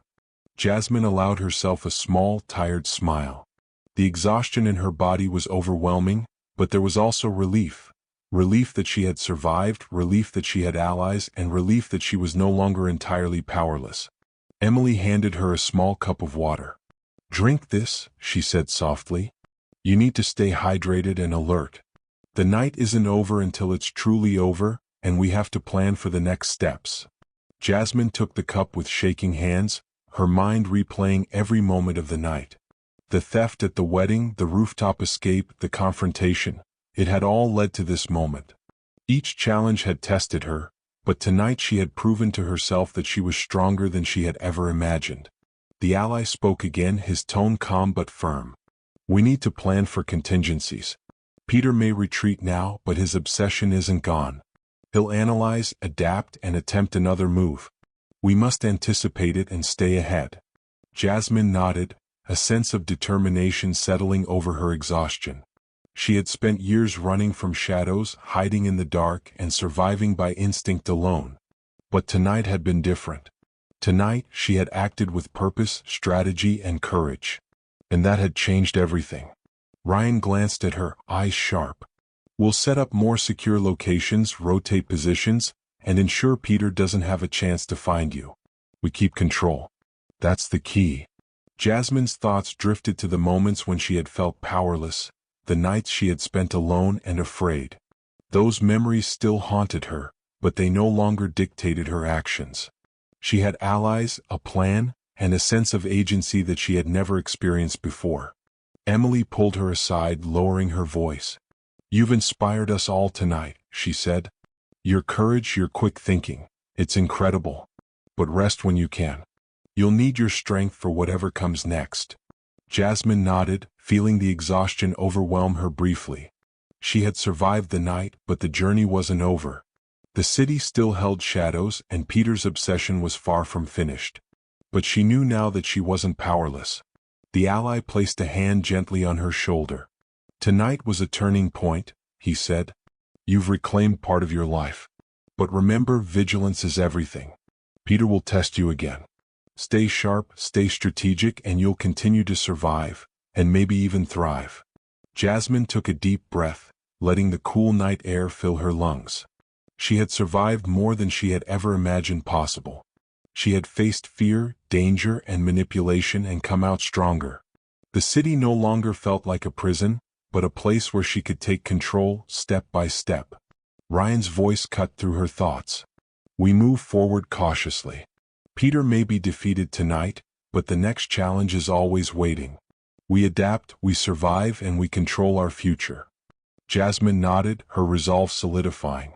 She would face whatever came next with courage, strategy, and the allies who had proven themselves tonight. The city was dangerous, the past was never far, and Peter's obsession lingered, but she had reclaimed her life. For the first time in years, Jasmine felt a sense of empowerment. She wasn't just surviving anymore. She was living with purpose, with strategy, and with the knowledge that she could face the shadows and still emerge stronger. Morning sunlight filtered through the blinds of the quiet safe house, warming the worn wooden floor. Jasmine slowly opened her eyes, unsure for a moment where she was. For the first time in a long time, she hadn't woken to the cold pavement, the rumble of passing traffic, or the constant fear that someone might catch her off guard. She sat up, her heartbeat steady and calm. The chaos of the previous night felt distant, like a storm that had finally blown past. Yet the memory of it, Peter's voice, the chase, the rooftop tension, lingered in her mind. She inhaled deeply, grounding herself. Emily stepped inside quietly, carrying a tray of simple breakfast. "You're awake," she said gently. "Good. You need to keep your strength. Today might be different, but it's still important." Jasmine smiled faintly. "Different," she echoed. "I like the sound of that." Emily placed the tray on the small table. "Ryan's waiting for you when you're ready. He said he won't rush you this time." Jasmine appreciated that. For months, life moved so fast she barely had time to breathe. Now, for once, she could take her time standing up, wash her face, and look at her own reflection. Really look at it. She saw a girl who had been pushed, overlooked, doubted, and underestimated, yet she survived every moment. A girl who stood in rooms where she wasn't welcome and held her head up anyway. She was no longer the frightened teen who slipped food at a wedding because hunger had pushed her past her pride. She was someone different now. Someone becoming stronger. When she stepped into the small living room, Ryan was waiting by the window, hands in his pockets. He turned when he heard her footsteps. There was relief in his eyes, relief that she was still here, still safe. "Morning," he said, as if the entire city hadn't nearly collapsed around them just hours ago. "Morning," she replied quietly. He motioned for her to sit. "I've been thinking about what happens next. You've survived something most people couldn't handle. But this doesn't have to be the end of your story. It can be the beginning." Jasmine lowered herself onto the sofa. "What do you mean?" Ryan exhaled slowly. "I've been talking with Emily and our contact. We believe Peter will pull back for now. He's wounded, emotionally, strategically, and publicly. But your life can't stay frozen in fear. You deserve something stable. Something real." His words hit her harder than she expected. Stability. A future. A life not built on hiding. It felt almost too large to imagine. He continued, "We can help you rebuild. Help you find a place to stay. Help you get back in school if you want. You don't have to wander anymore." Jasmine's heart thudded, the idea both terrifying and beautiful. For so long, survival had been her only goal. Now she was being offered something she had never dared to dream of. "What if I fail?" she whispered. Ryan shook his head. "You've already proven you can do the impossible. You just need a chance." Before she could speak, Emily stepped in. "You don't have to decide today. But think about what you want, not what people pushed you into, not what fear forced you to accept." "What do you want, Jasmine?" She thought long and deep. Images flashed before her, cold sidewalks, locked dumpsters, the humiliation of hunger, the sting of judgmental eyes at the wedding. Then the moment when the groom said, "I know you," changing everything. The chaos that followed. The courage she discovered within herself. What did she want? To stop being afraid, she finally said. Emily smiled. Then that's where we begin. Ryan stood and walked toward a folder on the table. He opened it and revealed documents, addresses, options, each representing a different path. These are safe places, he explained. Housing programs, support networks, education opportunities. All legitimate. Nothing shady. Nothing tied to Peter. A clean slate. Jasmine stared at the pages, overwhelmed. A clean slate sounded like sunlight after endless storms. But she still carried scars that wouldn't fade overnight. What about Peter? She asked softly. Ryan sat back down. He's not gone, but he's exposed. Last night changed how people see him. He'll lay low. And even if he resurfaces, you won't be alone. We will be ready. Jasmine nodded slowly. For the first time, the threat of Peter didn't feel like a cage around her life. It felt like a challenge she could face, with help, with knowledge, with a future. Hours passed as they talked. Jasmine listened closely, for her life was about to change direction again, but this time she had a say. Every choice they discussed centered on her, a feeling she wasn't used to but deeply appreciated. Later, she stepped outside, wanting a moment to herself. The air was crisp, the sky bright. People walked by on the sidewalks, going about their normal lives. Coffee runs, morning jogs, conversations with friends. She watched them with quiet yearning. Maybe she could have a life like that too. Maybe she belonged somewhere in this world. A soft footstep behind her made her turn. It was the contact who had helped protect her during the confrontation. His face was calm, unreadable as always. "You have a decision to make," he said. She nodded. "I know." He studied her for a moment. "Whatever path you choose, choose the one that leads you forward, not back. You've survived because you're strong. Now live because you're strong." Jasmine let the words settle deep within. They were simple but powerful. When she returned inside, she found Ryan and Emily waiting. She took a slow breath and said, "I'm ready to start over. I don't know how everything will go, but I want to try." Ryan's face lit with relief. Emily clasped her hands happily. "Then we start today," Ryan said. They gathered the documents, discussed the first steps, and prepared to take Jasmine somewhere new, somewhere safe. It felt surreal, stepping into a future she didn't know existed just days before. As they packed the last of the belongings, Jasmine glanced back at the small safe house. It had been a temporary shelter, but it had also been a turning point. A place where she faced the truth, confronted danger, and discovered her own strength. She whispered under her breath, "Thank you." Then she walked out, head high, heart steady. The journey forward would be challenging, uncertain, filled with adjustments and new experiences. But it was hers. For the first time, the road ahead didn't feel like a threat. It felt like a promise. At the car, Ryan opened the door for her. As she climbed in, she felt a flicker of hope she thought she had lost long ago. A new beginning. A new life. A chance to rebuild what the world tried to take from her. She looked through the window as the city blocks passed by, each one symbolizing distance from her old life. Ryan eventually glanced at her. "How are you feeling?" Jasmine smiled softly. "Like I'm finally moving in the right direction." He nodded. "Good. Because this is only the beginning." As they reached the edge of the city, Ryan's phone buzzed. His expression shifted, calm but alert. Jasmine sensed it. "What is it?" Ryan hesitated, then answered quietly, "Something we didn't expect, and it involves you." The car continued down the road, the future open but clouded with a new mystery, one Jasmine would soon have to face.